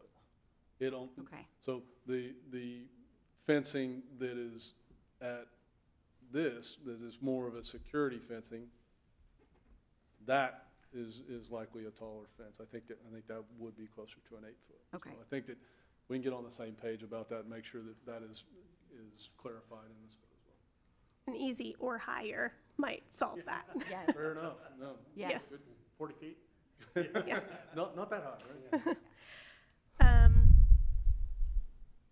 There are kitchens. I was there at the pre-development meeting too. I heard you say that, like, I may be talking about, will people be coming and going from this site? Just hearing some different perspectives. It was kind of, at the pre-development meeting, described that people would not be leaving this site once they were kind of checked in. They would eat there. There was a kitchen there and a cafeteria there.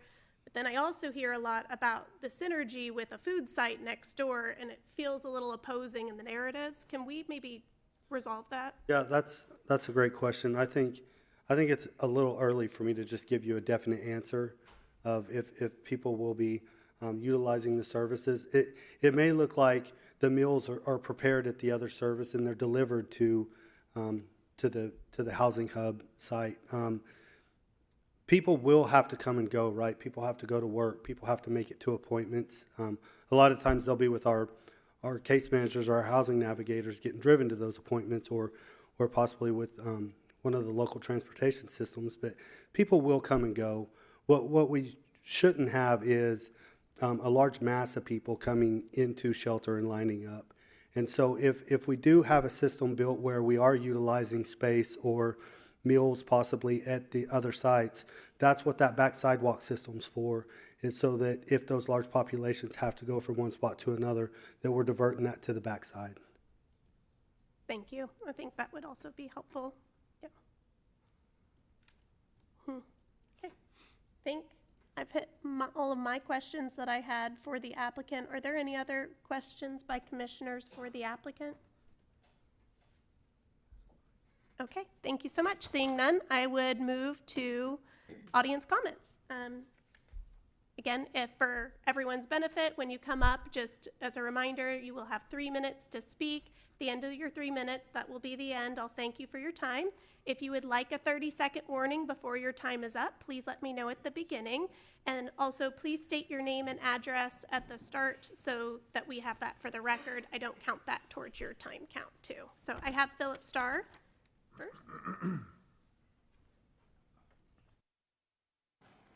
Philip Starr, it'd be 915 East Apache Street. I would like the 30-second notice. I will not be able to cover everything on this list in 3 minutes, so I'll hit it. The pond is defective. It was not engineered correctly.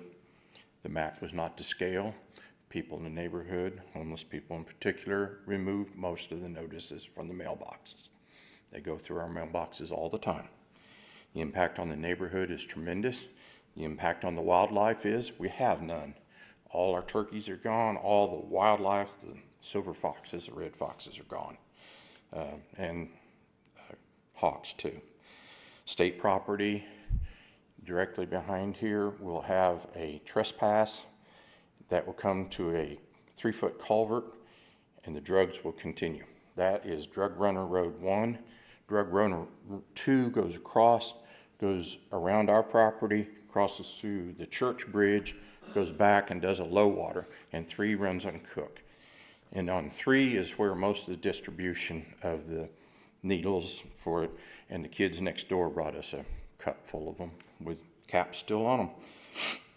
Everybody in the neighborhood is absolutely against it except for 2 people, and we won't be knocking their doors. They're just 2 lazy people that don't want to go to Oklahoma City. Other things that are occurring there, my dog has been poisoned twice. My neighbor has had 3 dogs killed by the homeless people. My dog was, I believe, fed meth, and she's an extraordinarily dangerous dog, and it was very hard to handle her. I kept her in her bedroom till she got off it. We can't release the dog off of a fence because we have people feeding the dog, trying to poison the dog because they don't want security over there, and they're all over the city property and everywhere in between. I have recorded a tape of an afternoon rape of a woman on the edge of the street. Her blouse was pulled up, and I got a comment from somewhere in this city that that's an expectation of women. I don't think it is. I have a wife, I have a sister, I had a mother, I had a grandmother. This is just uncalled for. I have videotaped the stomping of a Native American woman in which she had a broken eye socket and lost her teeth on this side. On behalf of the City Cares people, I will say that some of the employees that come from your place are good employees, and I think you guys are doing a good job. And I hope that you can carry it on here. 30 seconds. But we have one request from virtually everybody. They want the same wall that is out on 24th and Highway 9. It's a 2-foot thick retention wall. It's about 14 feet high and has a stone cap on it. And they don't hear any of the road traffic noise. We do not get any sleep. 24 hours a day, 7 days a week. They're screaming, yelling, police sirens, fire truck responds to all medicals. Thank you so much for. I apologize in advance. Zichang Zhu.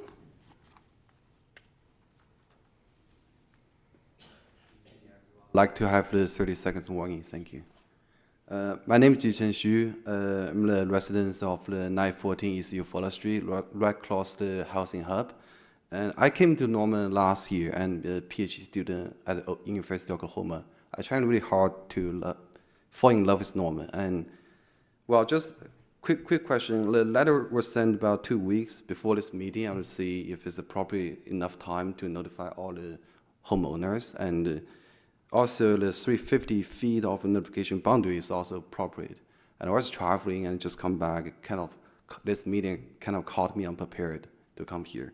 And a couple of questions I want to raise up, like why the housing hub can be located center of Norman, and if we can build some other facility like gyms, hospitals, or libraries to benefit more majority of the citizens of Norman.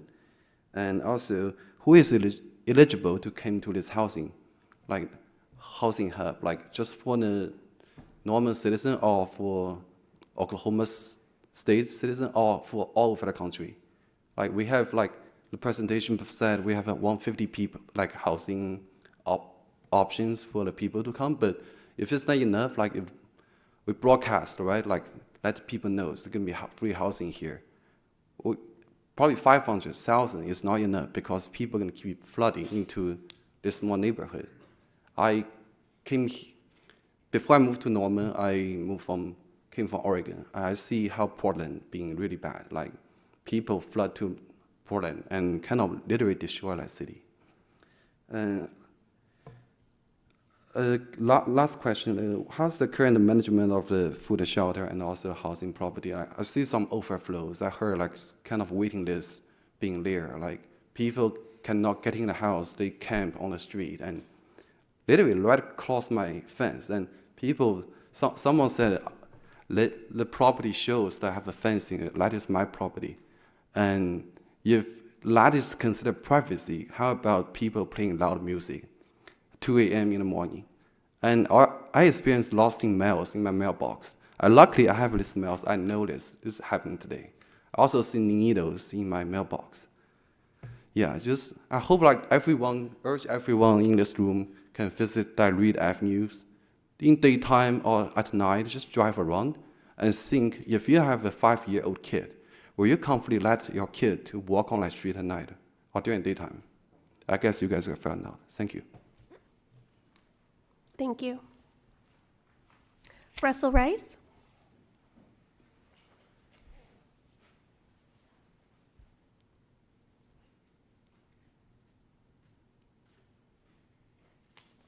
Russell Rice, Ward 2. How y'all doing? Sorry, don't answer that. 30-second warning, please. So the Pioneer Library System, the buildings are owned by the city, and they have signs, and they are just fine. If something were to happen to them and the contract were to change, the signs would be changeable without a doubt. Easy money. As an electrician, that's easy to do. Costly, but easy. This is 10 years in the making. I think I stood before you guys for something similar at 718 Reporter, and it didn't work. So hope you guys vote yes on this. The city owns this property, so the Norman PD would be the one to take care of it, not the sheriff's department. The city paid $74,999 for it. The reason why there's no sex offenders in our shelters is because if they go back to prison for getting in trouble again, they don't come out alive. It's that simple. They don't come back out alive. They know that. They will not be caught breaking the rules. That's just the way that they are. I am one of the people who has driven them to check in to make sure that they are staying safe, following the law. So I promise you, they don't want to die. So they would not be caught dead, literally in there. Something else. The folks that are living in the area, not all of them, but some of them are actually working with two of the groups to actually work on the design, I believe is the case. Not all of them, but some of them. Also, some of the money for the $8 million is going to go to the neighborhood, right? Lights, fences, I think it's already plotted and planned. I forget the exact words. But they'll have curbs and drainage systems shortly. Upgrading the neighborhood to help enlighten it, and also fences to keep people out. So all of those are things that they've asked for. Also, the homeless folks do actually pay taxes. They pay a lot of repeat taxes on retail. They're always having to buy things like tents, sleeping bags, tarps. So they do pay a good fair share of taxes. Let's see. There's no other operator for this guy. Nobody else applied to run the shelter. It's City Care. Nobody else applied to run the shelter before. I don't think they will again. Just throwing that out there. All right. I think that's it. Thank you guys very much. Thank you. Those were all of the cards that we received. Are there any other members of the audience? Oh, I'm so sorry. Heidi Smith.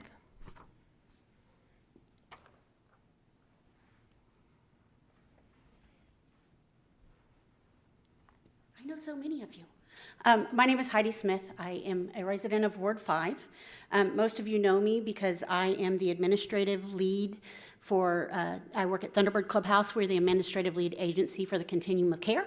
And for those of you who don't know, that is the collaboration of agencies that work for those who are experiencing homelessness, providing resources and things like that.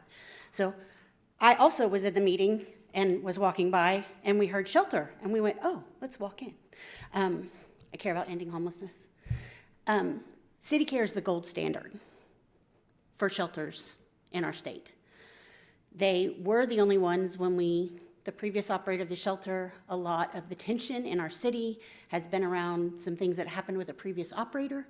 Those tensions and the problems and the issues around shelter, since City Care has been here, we have seen a huge lowering of the tensions and the issues around shelter. They know what they're doing. We asked them to come and talk about how the building will work. And we recognize that the shelter that right now has no family space. So they're the ones that said, this is how you do that. They're a trusted partner in our continuum of care.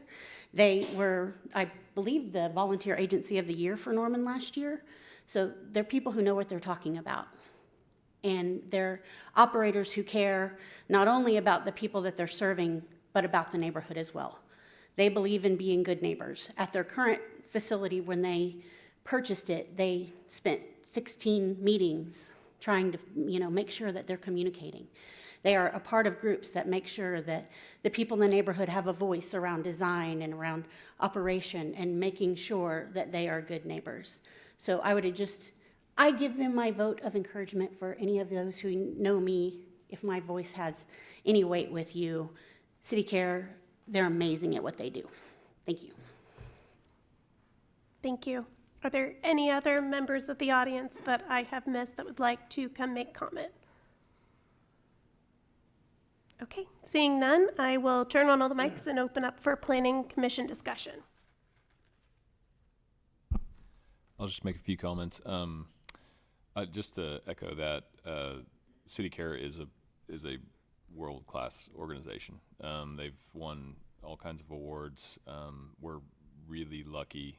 I mean, when I heard that they were going to be operating the current shelter, I was thrilled because it's hard to find a good operator like that. And I know that we're talking about this site, but ultimately it comes down to how it's programmed and managed and operated. And they are amazing at what they do. So we're really, really lucky that we have that partnership. Most of my comments were kind of incorporated in some questions I had, but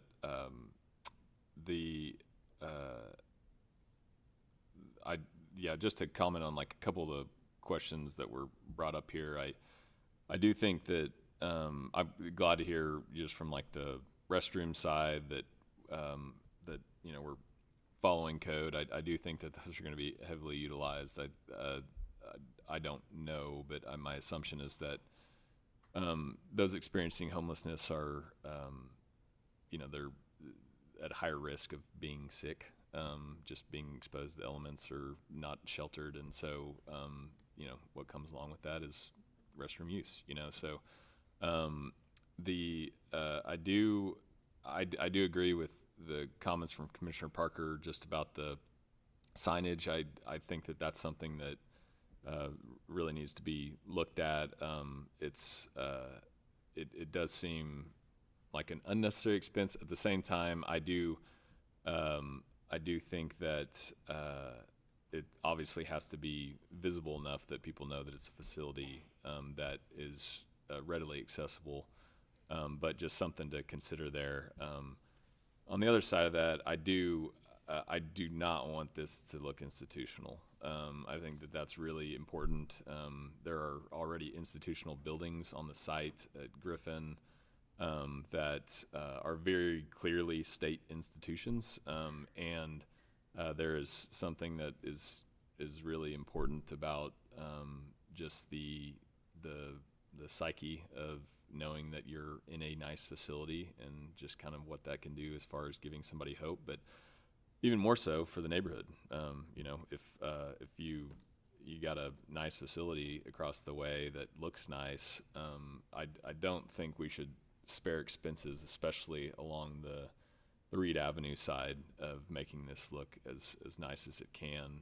It doesn't seem like an unnecessary taxpayer expense to make this look like a nice facility, but I do agree with the signage, though. Yeah, it's just something that just needs to be looked at. But otherwise, I appreciate the thoughts been put into it, and it's very clear from the applicant architects that there's still a lot to be considered that they will be doing here. So that's good.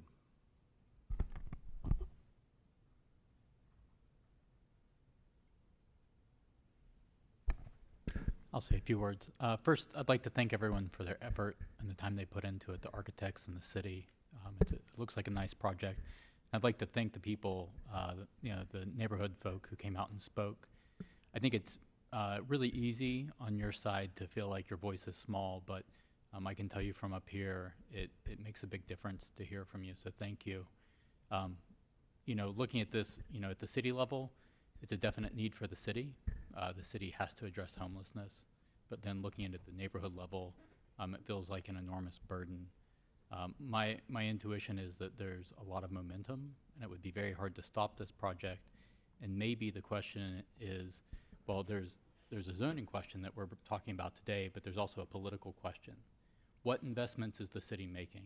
We started to hear a little bit about, well, to fix the lights, we're going to have to do something across the street from Reed. That's right. But I think the investment shouldn't stop on the east side of Reed. I think the city needs to ask itself, if we are going to put a burden on this neighborhood, on this portion of the city, what investments should we make in these neighborhoods to offset that burden? And I don't know the answer to that. But I think it's more of a political problem, and I think it's definitely solvable.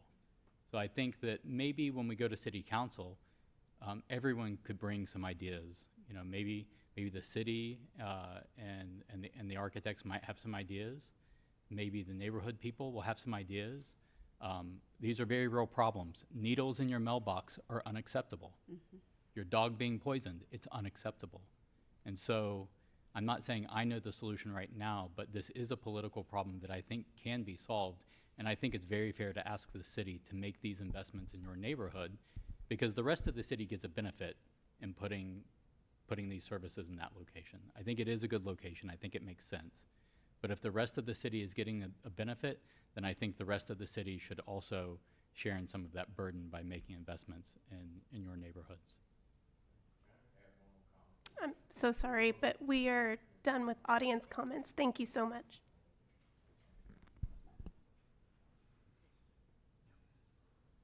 I was just wanting to make one more observation. I was talking with my wife the other day and said, when Norman was founded, it was founded by homeless people. You go out here and there's a statue and it's a camp. It was Norman's camp. And there was a spirit about it that you came and they set their stakes down and they built the city, but they were homeless. And I think there's maybe a piece of this that we're missing, is that people are all at different phases in life, but how do you get that spirit back that says, I'm not here to take from a city, I'm here to build a city? And maybe that's what City Care is trying to do, is help these people up and do some things. But I think there's aspect of, we can't look at this of just, that homelessness is the issue. The city was built on this. But are you coming here to build or are you coming to take? So I think that's one thing to consider with all of this, but. Thank you. Yeah.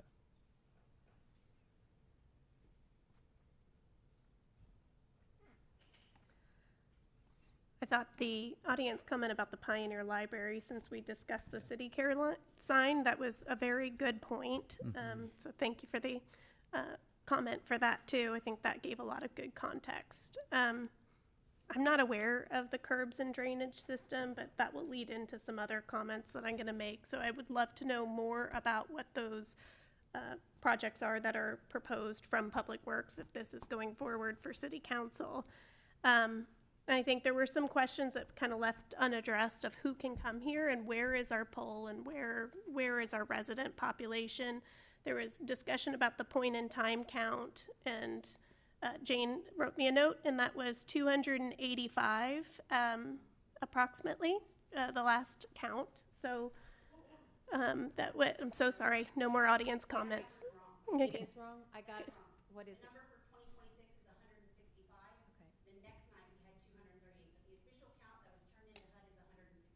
Oh, thank you. Okay.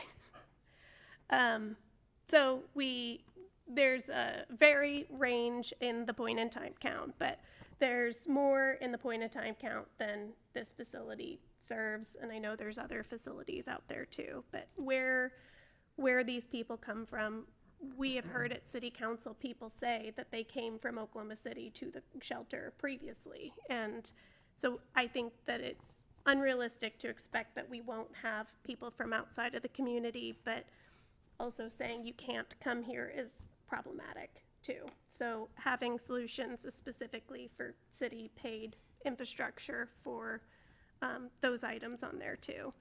I also wanted to reiterate, I have a property within a 350-foot radius of the existing shelter on Gray, and City Care has made marked improvements since they've taken over that facility. I would not even come near to use the word ideal in relation to that shelter, but it is a marked improvement, and I do have strong faith in City Care as a provider, and I really want to bring that up.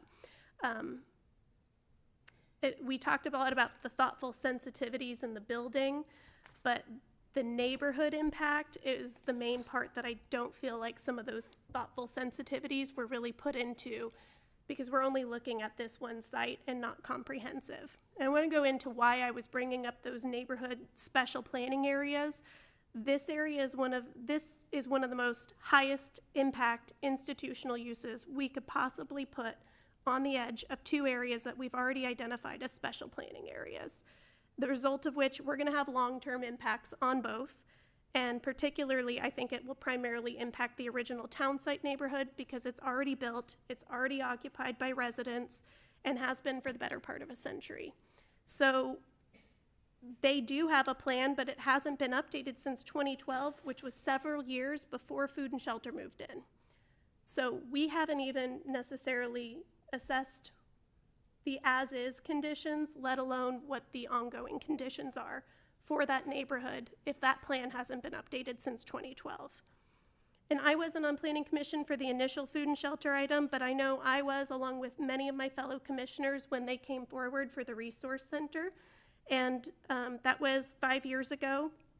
They changed their south lot from having 11 two-bedroom units to having that Food Resource Center. And neighbors at that time, I went back and looked at our protest letters and our notes. They were expressing many of the same concerns we're discussing today, and they had many of the same concerns about what would happen. And I don't know that 5 years later, I maybe understood the full impact that that neighborhood would have had even at that point, just 5 years ago. The Department of Mental Health has also operated in its current location for 130 years and does predate that neighborhood, but it has significant buffering around by acres of vacant land. And I don't know that directly across the street from a single-family neighborhood is the appropriate location for a use this intensive without a reasonable buffer.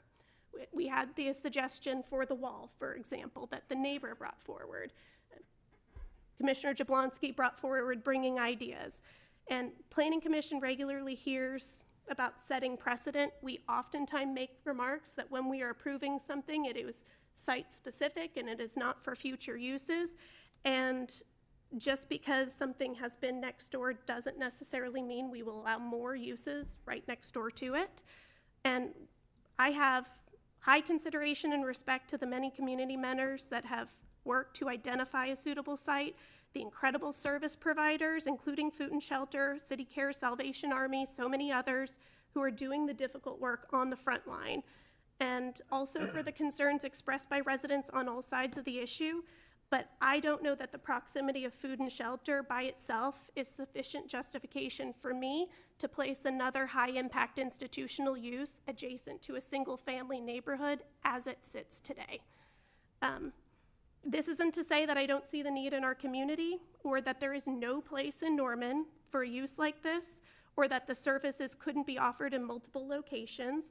I would note Food and Shelter, is just as one example, has clients that are served in off-site locations in other locations throughout the city. We also recently approved a zoning item for a similar style of use in another part of the city. At one point, I was struck by the fact that our community relocated an entire jail. We relocated an entire jail, so we found sites and accomplished that. But I believe we all acknowledge that this project has a potential detrimental impact on one of Norman's few remaining affordable home neighborhoods. And those residents typically are going to lack the resources to hire the attorneys to advocate for them against a proposal like this, the way we see other sites that have come up be able to do. And I frankly feel as a city, we have not done enough to study and evaluate and plan for the existing impacts for the area, let alone long-term impacts of adding another high-impact use like this.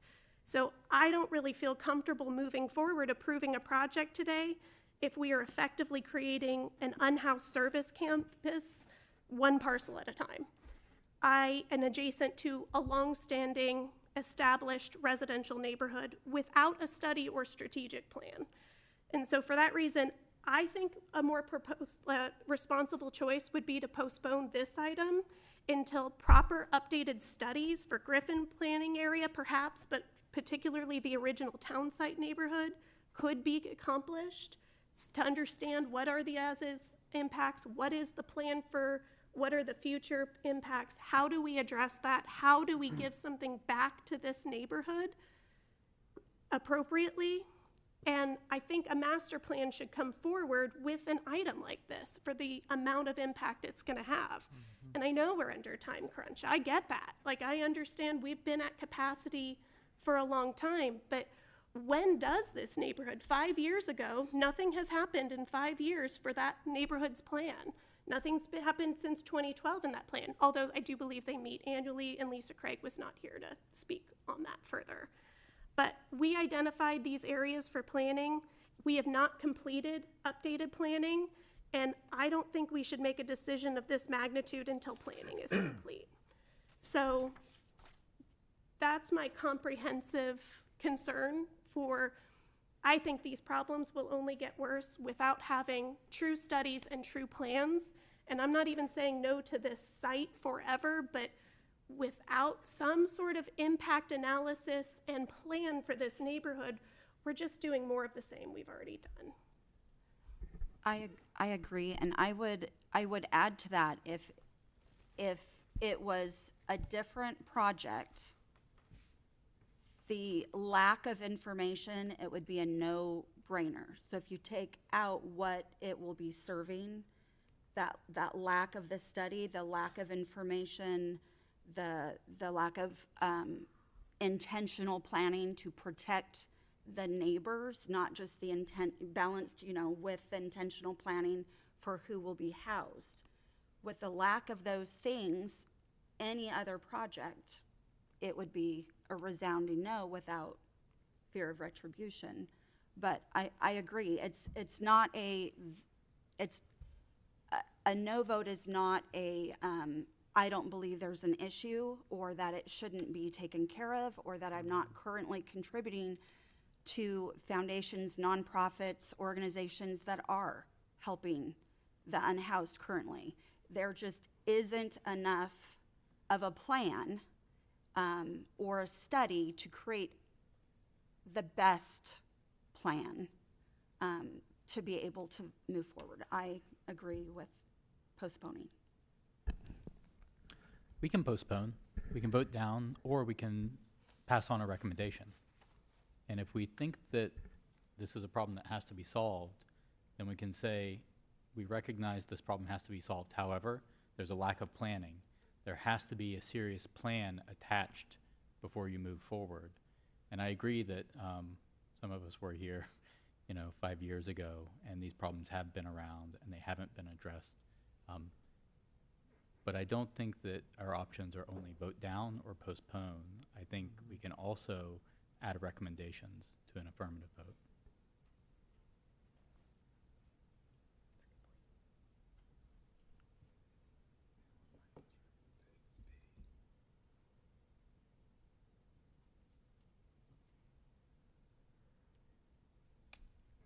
Is there any other planning commission discussion on this item?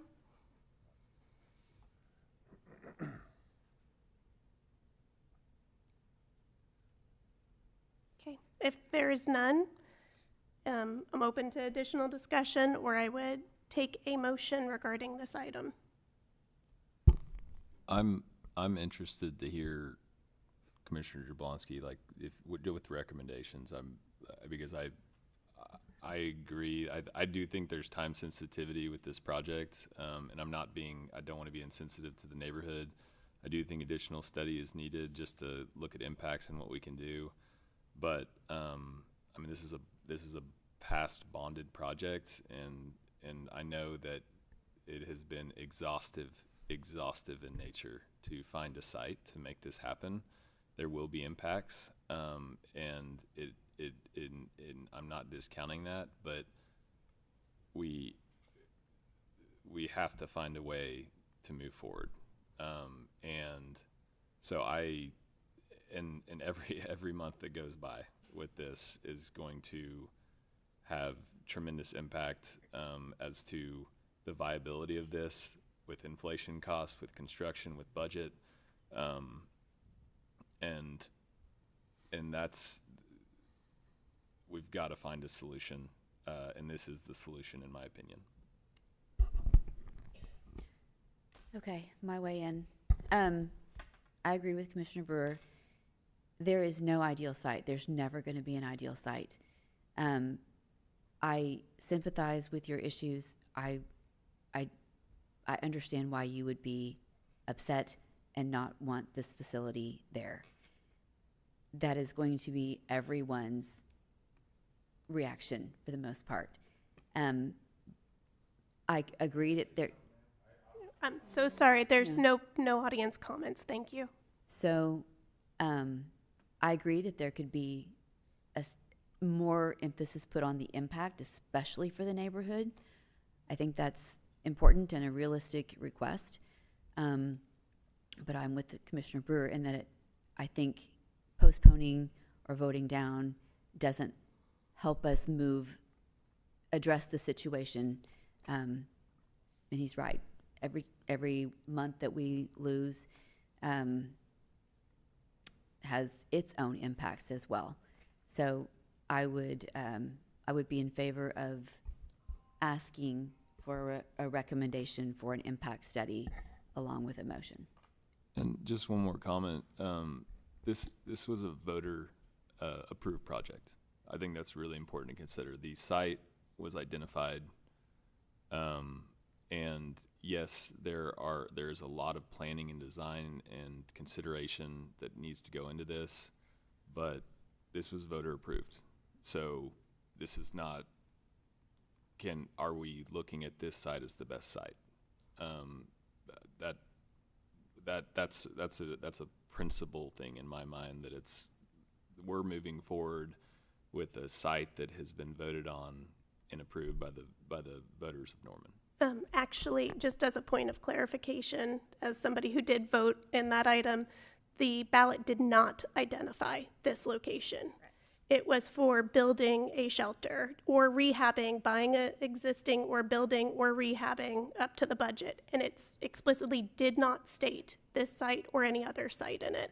Now, the City of Norman's website did state this site, and I appreciate the City of Norman not hiding anything, making that out and aware, but it was not part of the voter language, just to be clear about that. However, this site was voted on by our city council members as a site to acquire to build the shelter. And they are also voted in to represent our city. So that sounds like a college debate right here, but ultimately multiple avenues have led to this being the site that's been voted on that we're considering and that's being considered under design, and has been well known that this is the site where the shelter is going to be built. Maybe I'll ask my fellow commissioners to chime in.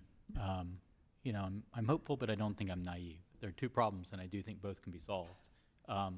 Maybe something like a task force, asking the city to do something very quickly, work with the neighborhood, figure out exactly what all these problems are. They are real problems. I don't know if the solution is something like a beat cop, someone who literally walks around and creates a physical presence to deter, you know, any kind of crime or undesired behavior. But a task force comes to my mind. I don't know. I would like to hear from northeast side of the dais. I'll jump on this then, because I believe that probably a task force would be good. I think that studies would be really good. I also believe that as opposed to this conceptual rendering, that if you would have brought more specifics to us, to me, more planning, and I don't mean to sound offensive to you guys, because I know the type of time that you have put in. I really do. But for me, we were having all the really good questions. That's a really good question. That's a really good question. And I started to get lost in that because I was expecting to have a presentation that everybody was on the exact same page as it was being presented to us. And for me, that would have helped me be a little more on board because I agree with everybody. We all see what the issues are and the problems are. We all love Norman. We also love each one of our individual neighborhoods. When you go to the council, there's a whole bunch of council members, and he's got one. That neighborhood has one. It's easy to vote against them. You know, if it was over in Eagle Cliff, it would be the same way. If it was over in Forest Point, it would be the same way. But I believe that if we had the opportunity to hear them again, and you brought a different type of a plan that had more concrete information, if you had multiple meetings of trying to get town meetings with that neighborhood, I know it may be hard to get them to come out to you.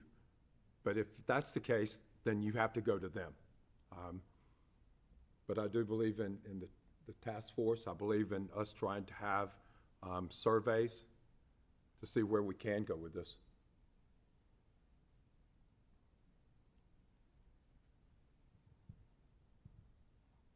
To that point, I would agree completely. When I was listening to the concerns of the citizens in the neighborhood, maybe it's an oversimplification of a solution, but an increased police presence and either a bike cop or a beat cop. I mean, an intense patrolling of that area, given the seriousness of pets being poisoned, needles in a mailbox. It's frightening, and I have to claim ignorance. I am so absolutely overwhelmed by the fact that that happens in Norman. Maybe I'm naive. I don't live in an area that has all those problems, and I really feel for you guys.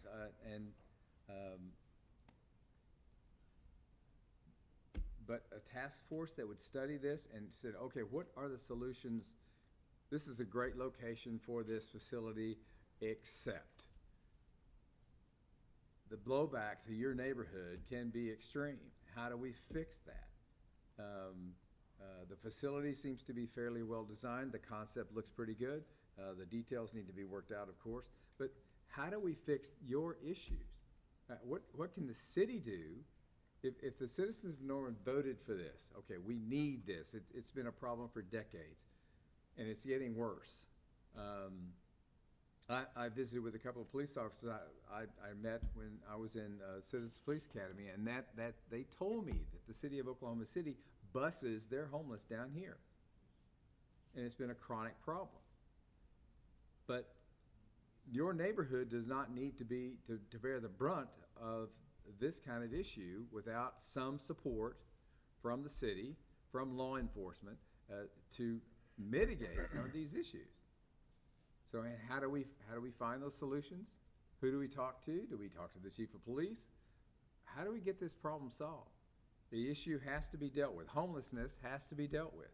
And I applaud the voters of Norman for speaking up. Say, okay, let's do something.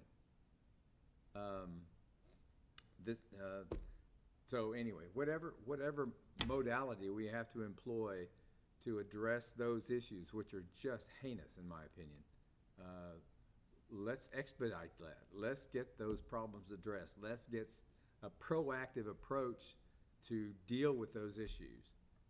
However that has to happen, that's above my pay grade. But I agree, something has to be done.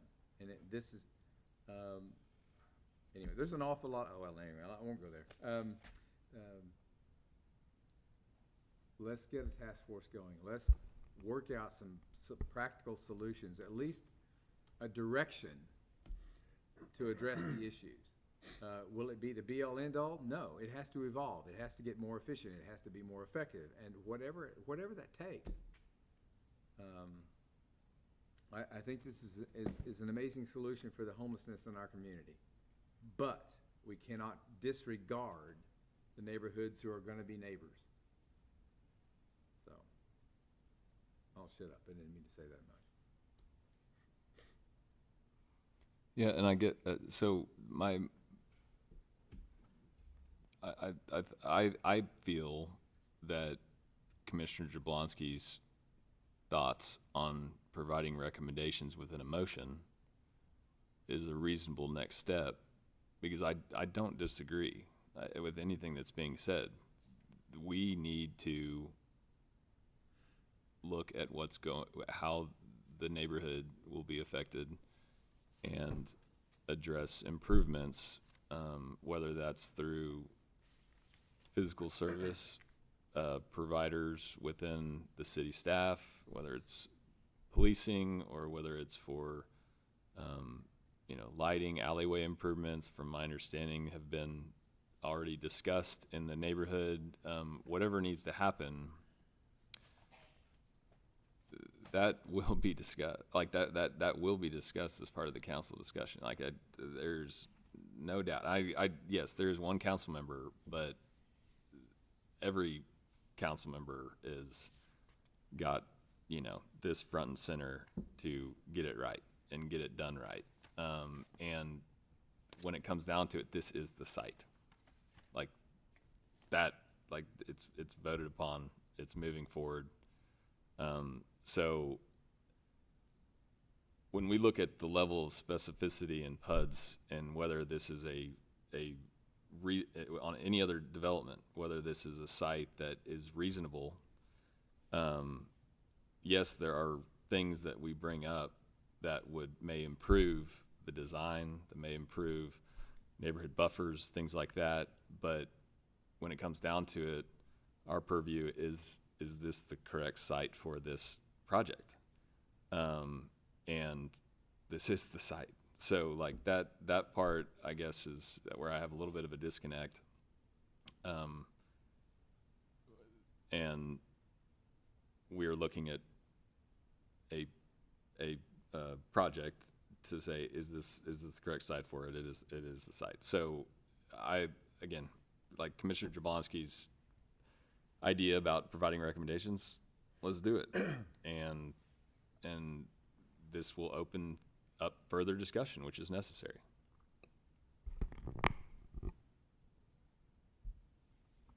And just as another thought, I mean, there are two houses along the alley that do face, and the alley is a service need there. They face Reed, but I mean, we have seen closures of streets for the Porter corridor expansion that may be closing off the Sims or Eufaula entrances onto Reed might make more sense as well. I mean, to add walls and add some of that buffering, it's all, again, part of a redesign plan that I think is critically needed for that neighborhood.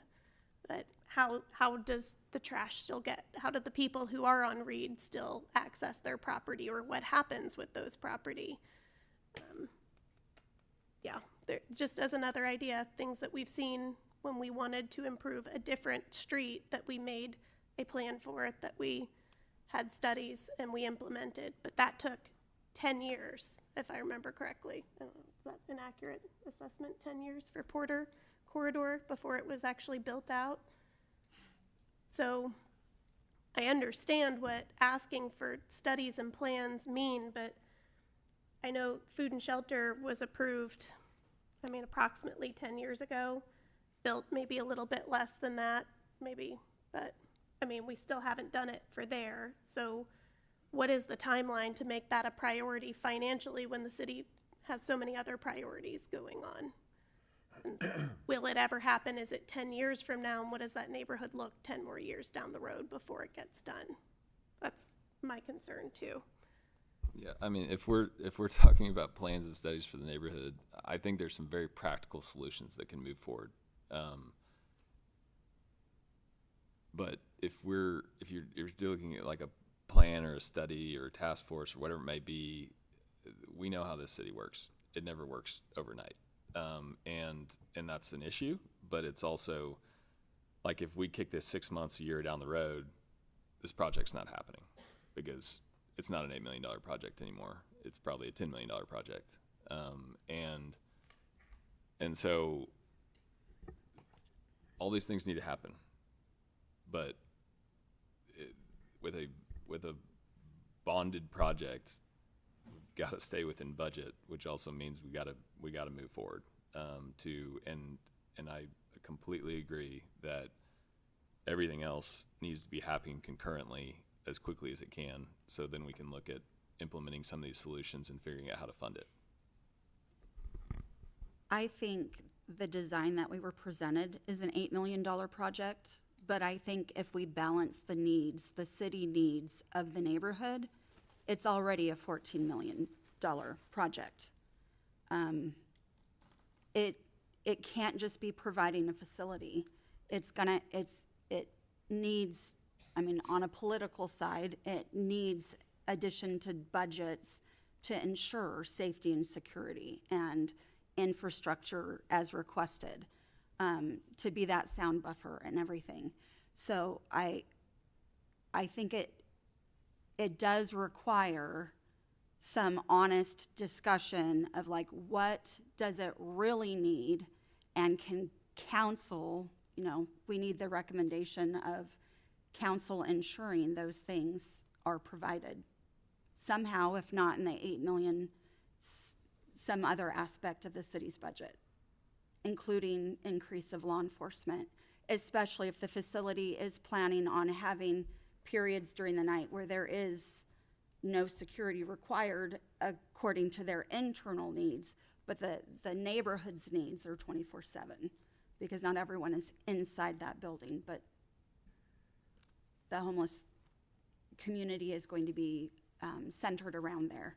And even though it is city property, we need to make sure those partnerships are there with the sheriff's department, because it is the state on the road and it is behind. That has to be ensured. There's a bigger plan that is being hoped for rather than actually discussed and detailed.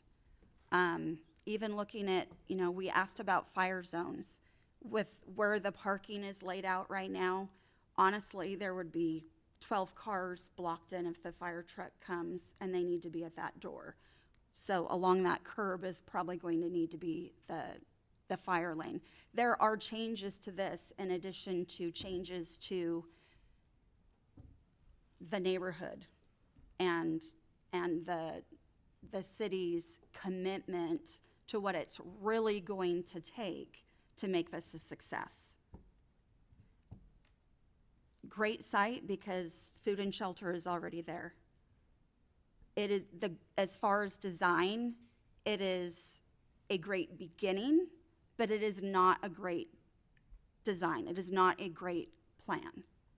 So I do think there needs to be some kind of task force, but maybe we make a recommendation of it needs to be intense, it needs to be limited to 3 months, and it needs to ensure the neighborhood is fairly represented and not just by one council member, but by residents.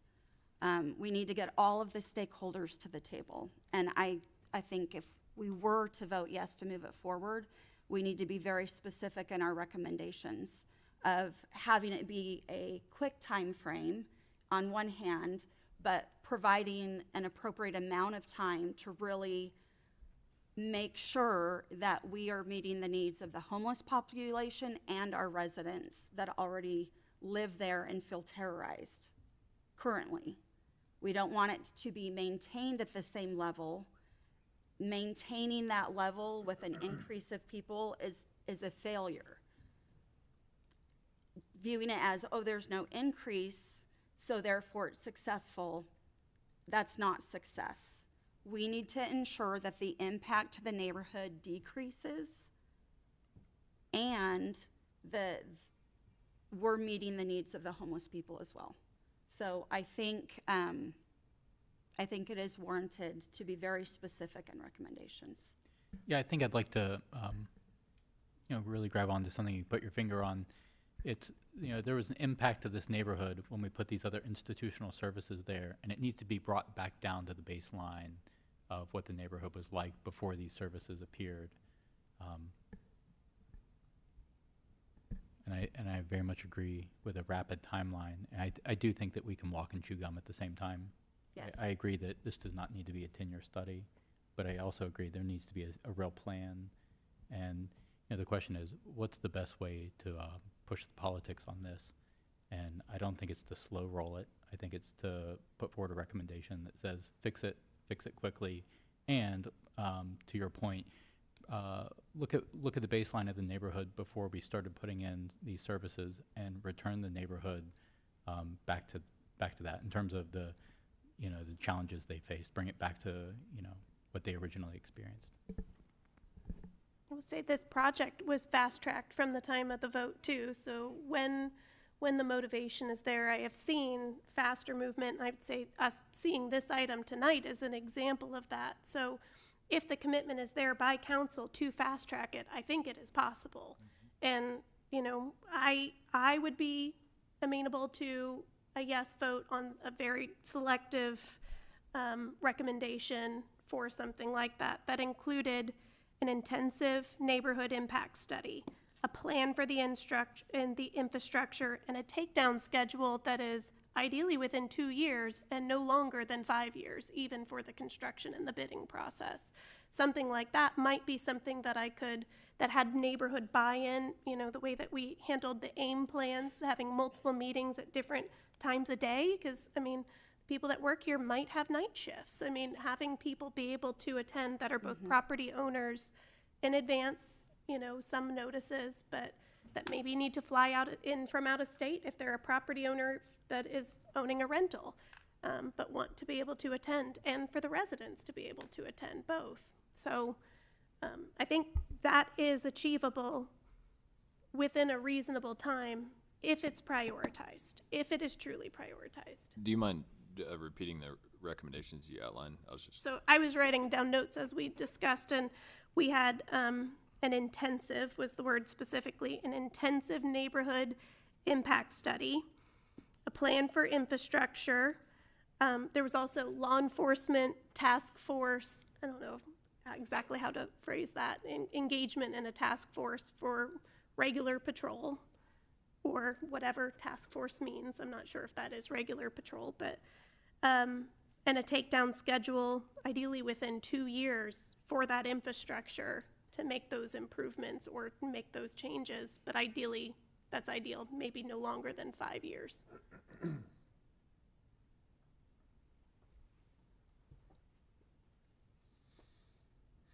Do you feel that was a comprehensive list of recommendations?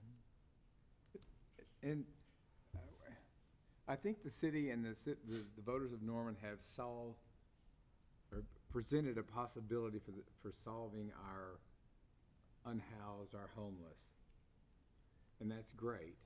Now, I think the focus needs to be, this is wonderful, the potential is outstanding, but now we have to solve that. That should be the focus of any study, because this is pretty well fleshed out, needs to be refined, but we have to focus on solving the neighborhood problems so that, again, that's the focus right now. That's the problem left undone. Yeah. Yes. And we need to make sure we contact them, even Door to door. door to door if we have to, but make sure that everyone's Expanding aware. what the, not just the notice, the certified notice, and probably for the entirety of original town site, I would say. And make sure that, yeah, there's several engagements, similar to what we did with AIM or something, Yes. but Agreed. Yeah, because this is a profound project, and it can profoundly affect the neighbors. We have to take the same, approach the neighborhood with the same intensity as this was, to make sure that we've done all we can do to assuage concerns. Prudency. Agreed. vocabulary's getting too high around here for me. Assuage, prudency. Ooh, sorry. I learned that the other day. So do we have any other discussion at this point? Sounds like there may be a consensus amongst commission from discussion. So if there is, I would take a motion. Would you like me to read back the notes that I said before one more time? I was going to say, maybe we'll do the unusual maneuver, since you've got the notes in front of you, of letting you make the motion yourself, and then one of us can second it. Okay. I would make a motion for approval with the recommendation, dare I say contingency, that there be an intensive neighborhood impact study that accounts for the as-is conditions and future proposed use. There be a plan for infrastructure accordingly, a takedown schedule of ideally 2 years and not longer than 5 years for said infrastructure to be installed, a task force collaboratively done with Norman Police Department and other neighboring partners. Perfect. And that there be several meetings for engagement with a variety of outreach and contact methods similar to AIM, so that the maximum number of neighborhood citizens can have input and buy-in for this plan. I would second that. Any discussion on the motion? And if not, I would take a vote. You may vote. Because I was a no all day.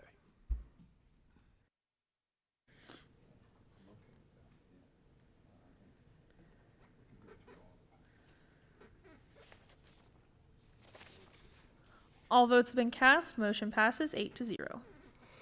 Okay, moving on to our next item. Typically, when we have these, we read them separately, so I will read these items separately. Item number 4, consideration of approval, acceptance, rejection, amendment, and/or postponement of Resolution R-2526-158, a resolution of the Council of the City of Norman, Oklahoma, amending the AIM Norman Comprehensive Land Use Plan to remove the 30-acre urban reserve land use minimum requirement for development. And I would take the staff presentation.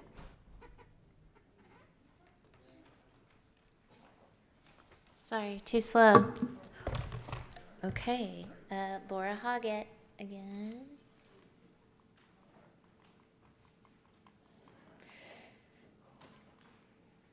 All right, so this is similar to what you saw, not last month, but the month before. Council requested we withdraw that application and come back only changing 30 to 10 in the urban reserve language. So the rearranging of other language, nothing new was added, but the literally just copying and pasting some stuff was taken out. So we would be going from 30 to 10 for a new development. So instead of requiring a 30-acre lot for subdivision, you can go down to 10 acres. So it's pretty short and sweet.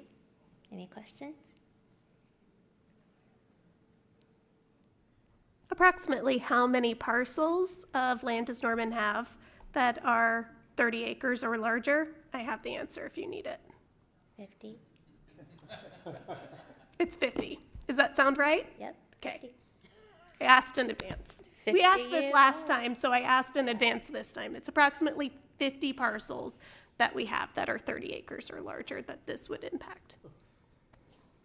Sorry. Any other questions for staff on this item?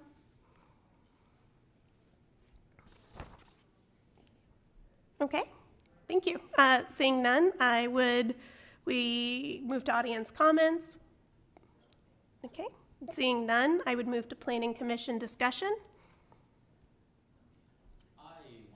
The same criticism, thanks, now that it's on, I want to voice the same criticism that I voiced last time, that we need to densify the population inside the city center to take advantage of services, police, fire, transportation. And I know that we can say, well, we're just, multiplying 50 by 3. And, well, yeah, but in a decade, we're going to split it again and multiply by another number. I don't really see the benefit, but I see the drawbacks. The same feelings that the citizens that met for AIM to get this verbiage did it very deliberately with a lot of thought and intention.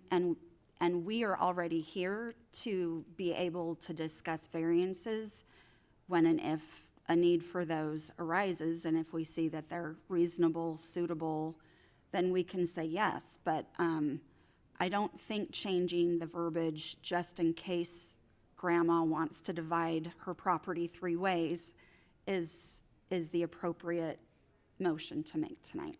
Those are my 2 cents. We talked about this last time, and I think I was under the impression that most of the 10-acre, 30-acre was really about stormwater, and then I spoke with somebody else who was on AIM Norman's housing commission who actually said it was really about reserving those parcels for larger, higher, best use development, which I don't know that that was the perspective I necessarily had last time, but I just wanted to add that I had gained that additional input.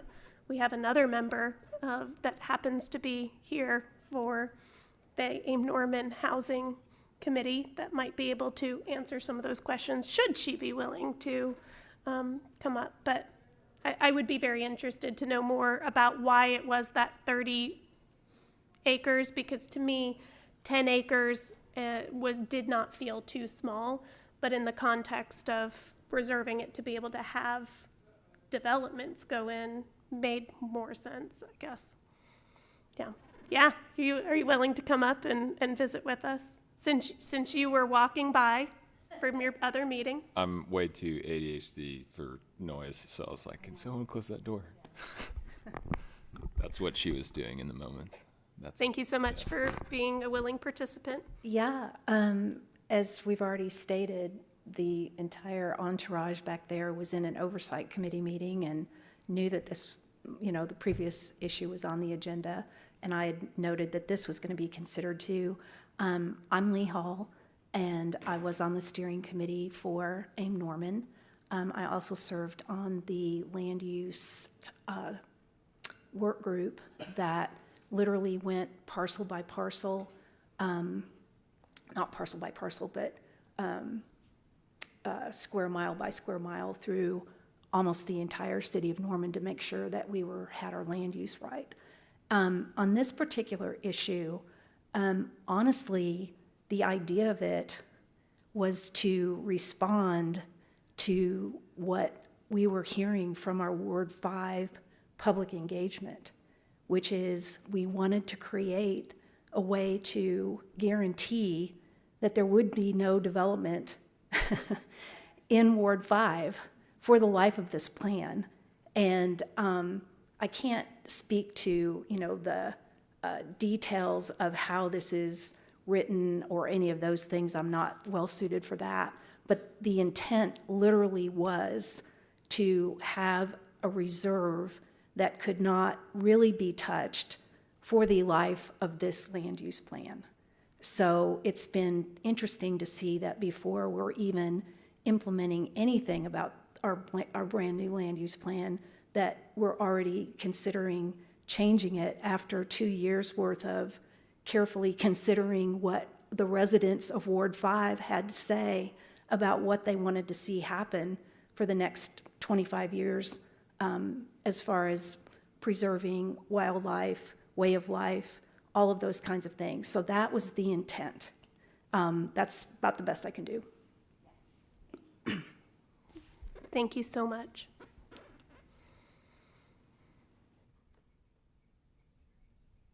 Felt like I talked a lot on the last item, so I'll open it up for any other planning commission discussion for this item.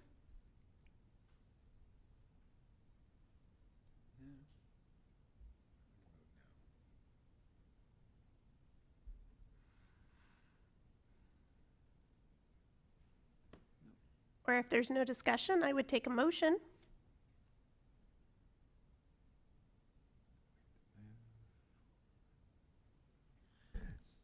I'm going to move to reject, which means if we vote yes, then we're against it. Rejecting it. Just, Okay. but that's my motion. Like to make a motion that Second. it's always approvals in the future. I second your motion as stated. So the motion on the floor is to reject the amendment before us. And we have a second. Is there any discussion on the motion?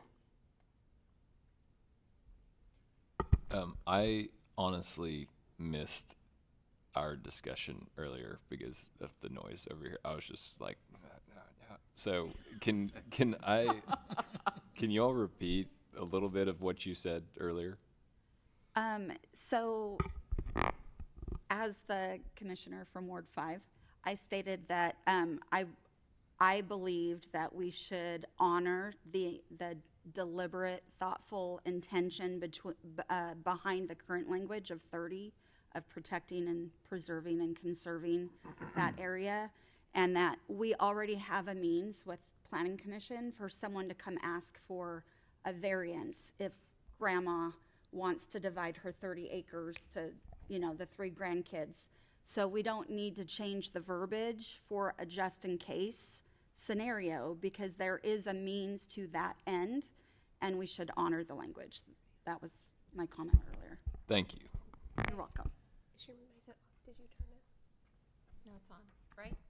So I just need to clarify some, it's not on? They're all on. They're all on. Can't hear. I just want to make a clarification. So is it okay if I can discuss with there's a motion made? Yes. Okay. We're still in Yeah, we're discussion. having motion discussion, so you're wanted to make perfect. sure. So we do not have a mechanism to bring a variance forward to you to allow, as you said, a relative to divide off property. This would have allowed that, and then the companion item that is with it is in the subdivision regulations, where it also states, currently you have to have the 30 acres, but together these were going to change that. Right, but they could come request a PUD. But I think they could request to build on the same property. Yeah. But they would have to plat, and that is a totally different animal Right. than a certificate. Okay, I just want to make sure Right. that. I'm just saying there's a means for it in that scenario where approving this really opens it up for developers to snatch up a bunch of land and then develop, which is the antithesis, to add more vocabulary, to the intent behind the current verbiage. And what I said was, I think that we need to focus on densifying the city and take advantage of economies of scale, right? Where we have a lot of city services, where we can improve transportation as the city densifies. I think that we need to focus development happening inside the core part of the city and avoid urban sprawl. And I said that the last time we met about this item, we had really talked about it more for preserving open space land, but I had spoke with another member of AIM Housing Subcommittee very briefly, but they had mentioned that it was also about reserving larger parcels for more thoughtful, larger development that a 10-acre parcel might not be able to accomplish, like a neighborhood, which I think was different from the impression that I had when we talked about it last time, when I walked into it. I didn't even know 3 people spoke, so that, yeah, that's. And Cameron, I can commiserate because I am now hearing some kind of sports broadcasting, and I'm having a hard time focusing.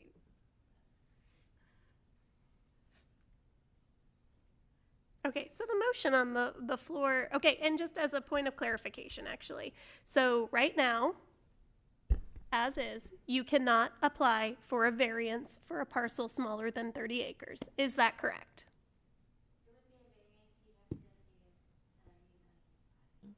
Board of Adjustments would not cover that. Correct. Okay. Okay, and then, so you could not get a variance from Board of Adjustments. Correct. You cannot do a short form plat or a rural certificate of survey, correct? Correct. You would have to do a plat and, PUD. Would it have to be a PUD also? Yes. Yes, okay. Well, I guess you could. Plat, Just I plat, don't know that we right? can, I don't know that we can plat into A2. so it'd have to be a plat and a PUD. I guess you could go R1.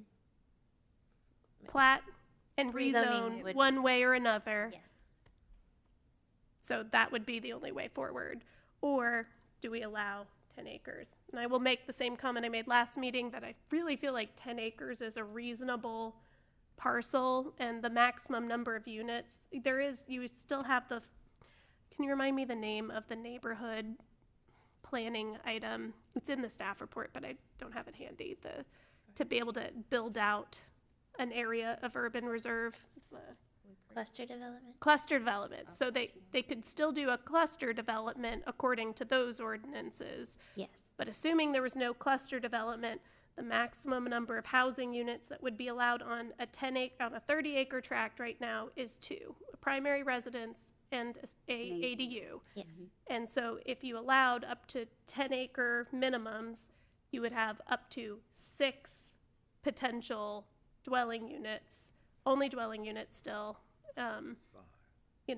over 30 acres. And I still feel like 6 over 30 acres is reasonable from a stormwater and development perspective, but in the perspective of reserving them to be able to do cluster developments brought an entirely different perspective I didn't have last time. Developing land in Ward 5 into a neighborhood is potentially problematic anyway, because so much of the land falls under DEQ. And even that 6 houses on 30 acres could potentially be problematic as far as septic tank, because you're not tying into city water. And so there are other aspects where that 30 makes sense as far as developing a neighborhood. For now, anyway. I mean, that's what the current AIM vision is, and when they meet in the future, it could always be different and appropriate for that time. I have a question. Yes. For staff. At some point in time, 10 years or so ago, when I was on city council, there had to be, if you were going to build in the floodplain of the lake, no matter where it is, there had to be an engineered solution for the runoff of that property. Is that still in effect? To build in the floodplain? Yeah, well, Or- anywhere around related to the floodplain for the lake. I mean, if it was, and that's most of East Norman. So it was 10-acre minimum for a single house, unless it was already platted. And that's been a long time ago. So, is the engineered solution for drainage still in effect? In other words, runoff from whatever you do to the property can be no greater than the runoff into the drainage system of virgin land.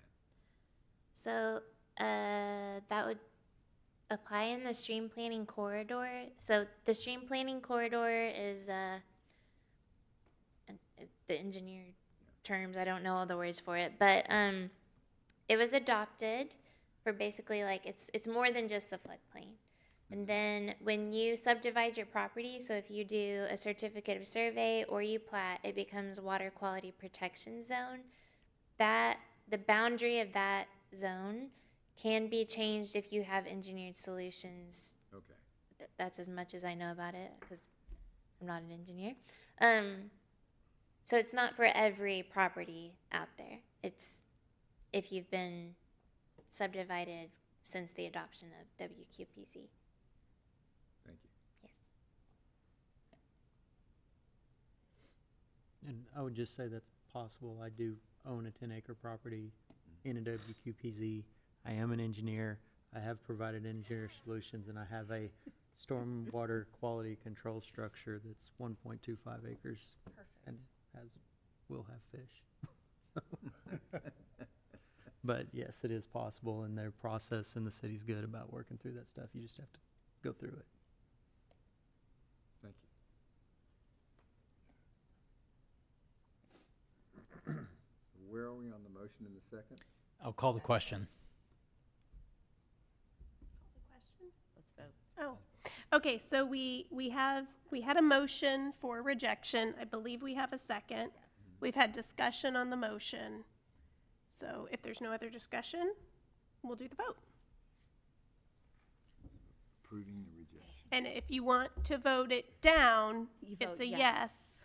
If you want to vote for it, potentially, actually, maybe it's a no. You may vote. So I'm voting for the rejection. Yes, exactly. Okay, and we still have all of our microphones on, just as a note. I don't need a mic. All votes have been cast. Motion to reject has been approved 8-0. Making sure I got it right. Consideration of approval, acceptance, We don't do it because this one failed. This is well, just the ordinance. we didn't read this one. I did not read item number 5, so, because historically, every time I try to read them together, we have to vote separately. So I read them separately to vote on separately. So the next item is item number 5, consideration of approval, acceptance, rejection, amendment, and/or postponement of ordinance O-2526-76, an ordinance of the Council of the City of Norman, Oklahoma, amending Chapter 30, subdivisions of the Code, Section 30-606A, in order to remove the 30-acre minimum lot size requirement for rural certificates of survey with an urban reserve land use designation, providing for the severability thereof. Is there any additional staff presentation for this item? So this is the companion to the previous resolution. This would change the subdivision regulations to allow a COS for 10 acres in the urban reserve. So it would just remove the or where designated as urban reserve land use lots of 30 acres or more. So you can do 10 acres where you can do a COS. Thank you. And is there any other questions for staff? Okay, any other audience comments? Any other planning commission discussion? Possibly a regular motion on the item? Move to approve. A second. And a vote. And just for clarification, this time, if you want to vote it down, it would be a no. And if you want to vote for it, it would be a yes. You may vote.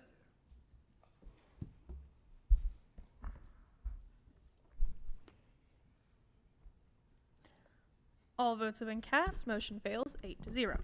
Moving to miscellaneous discussion, does staff have any information for the commission?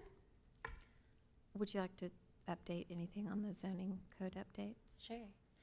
Well, I don't have a whole lot on the That's zoning okay, code just keep us up to speed. part. So the consultant was here in May. We did listening sessions with some members of the development community and neighbors, and we had our first working group meeting. And Lucky Cameron gets to be on that. The parking study consultant is coming in 2 weeks, a week and a half. So we will be having another working group meeting and meeting with different commercial areas in town and neighborhoods to get feedback on parking in the city of Norman. We will have our existing code assessment posted for the public by the end of the summer. So we don't have the draft yet, but I'm staying on them about schedule, so we'll have it soon. And I'll send it to you guys for your reading pleasure when we get it. Thank you. Any other staff information? Just wanted to reiterate, I did get the emails regarding the Center City area and the Appendix D. I hope to have someone here, I guess it would be the July meeting, that can do a presentation on that and answer any questions for you guys. And it's very possible July is going to be a long meeting, so eat a snack. Yeah, and that Appendix D is related to fire. Correct. Yeah, so. Thank you. Any commissioners' comments? I just think we had some really good discussion today, and I just want to appreciate everyone for being thoughtful and solution-oriented. I think it was a successful meeting as a result. You could say a bigger word than good. A bigger like word. Prolific or something. It you was know, like prolific, it's just- yeah. Was it a resounding It's a success? resounding success. Betwixt the discussions, no. I would, yeah, agree with that. It was good discussion and collaboration. So hope that continues on from this point past today. Any other comments from commissioners? If not, I'll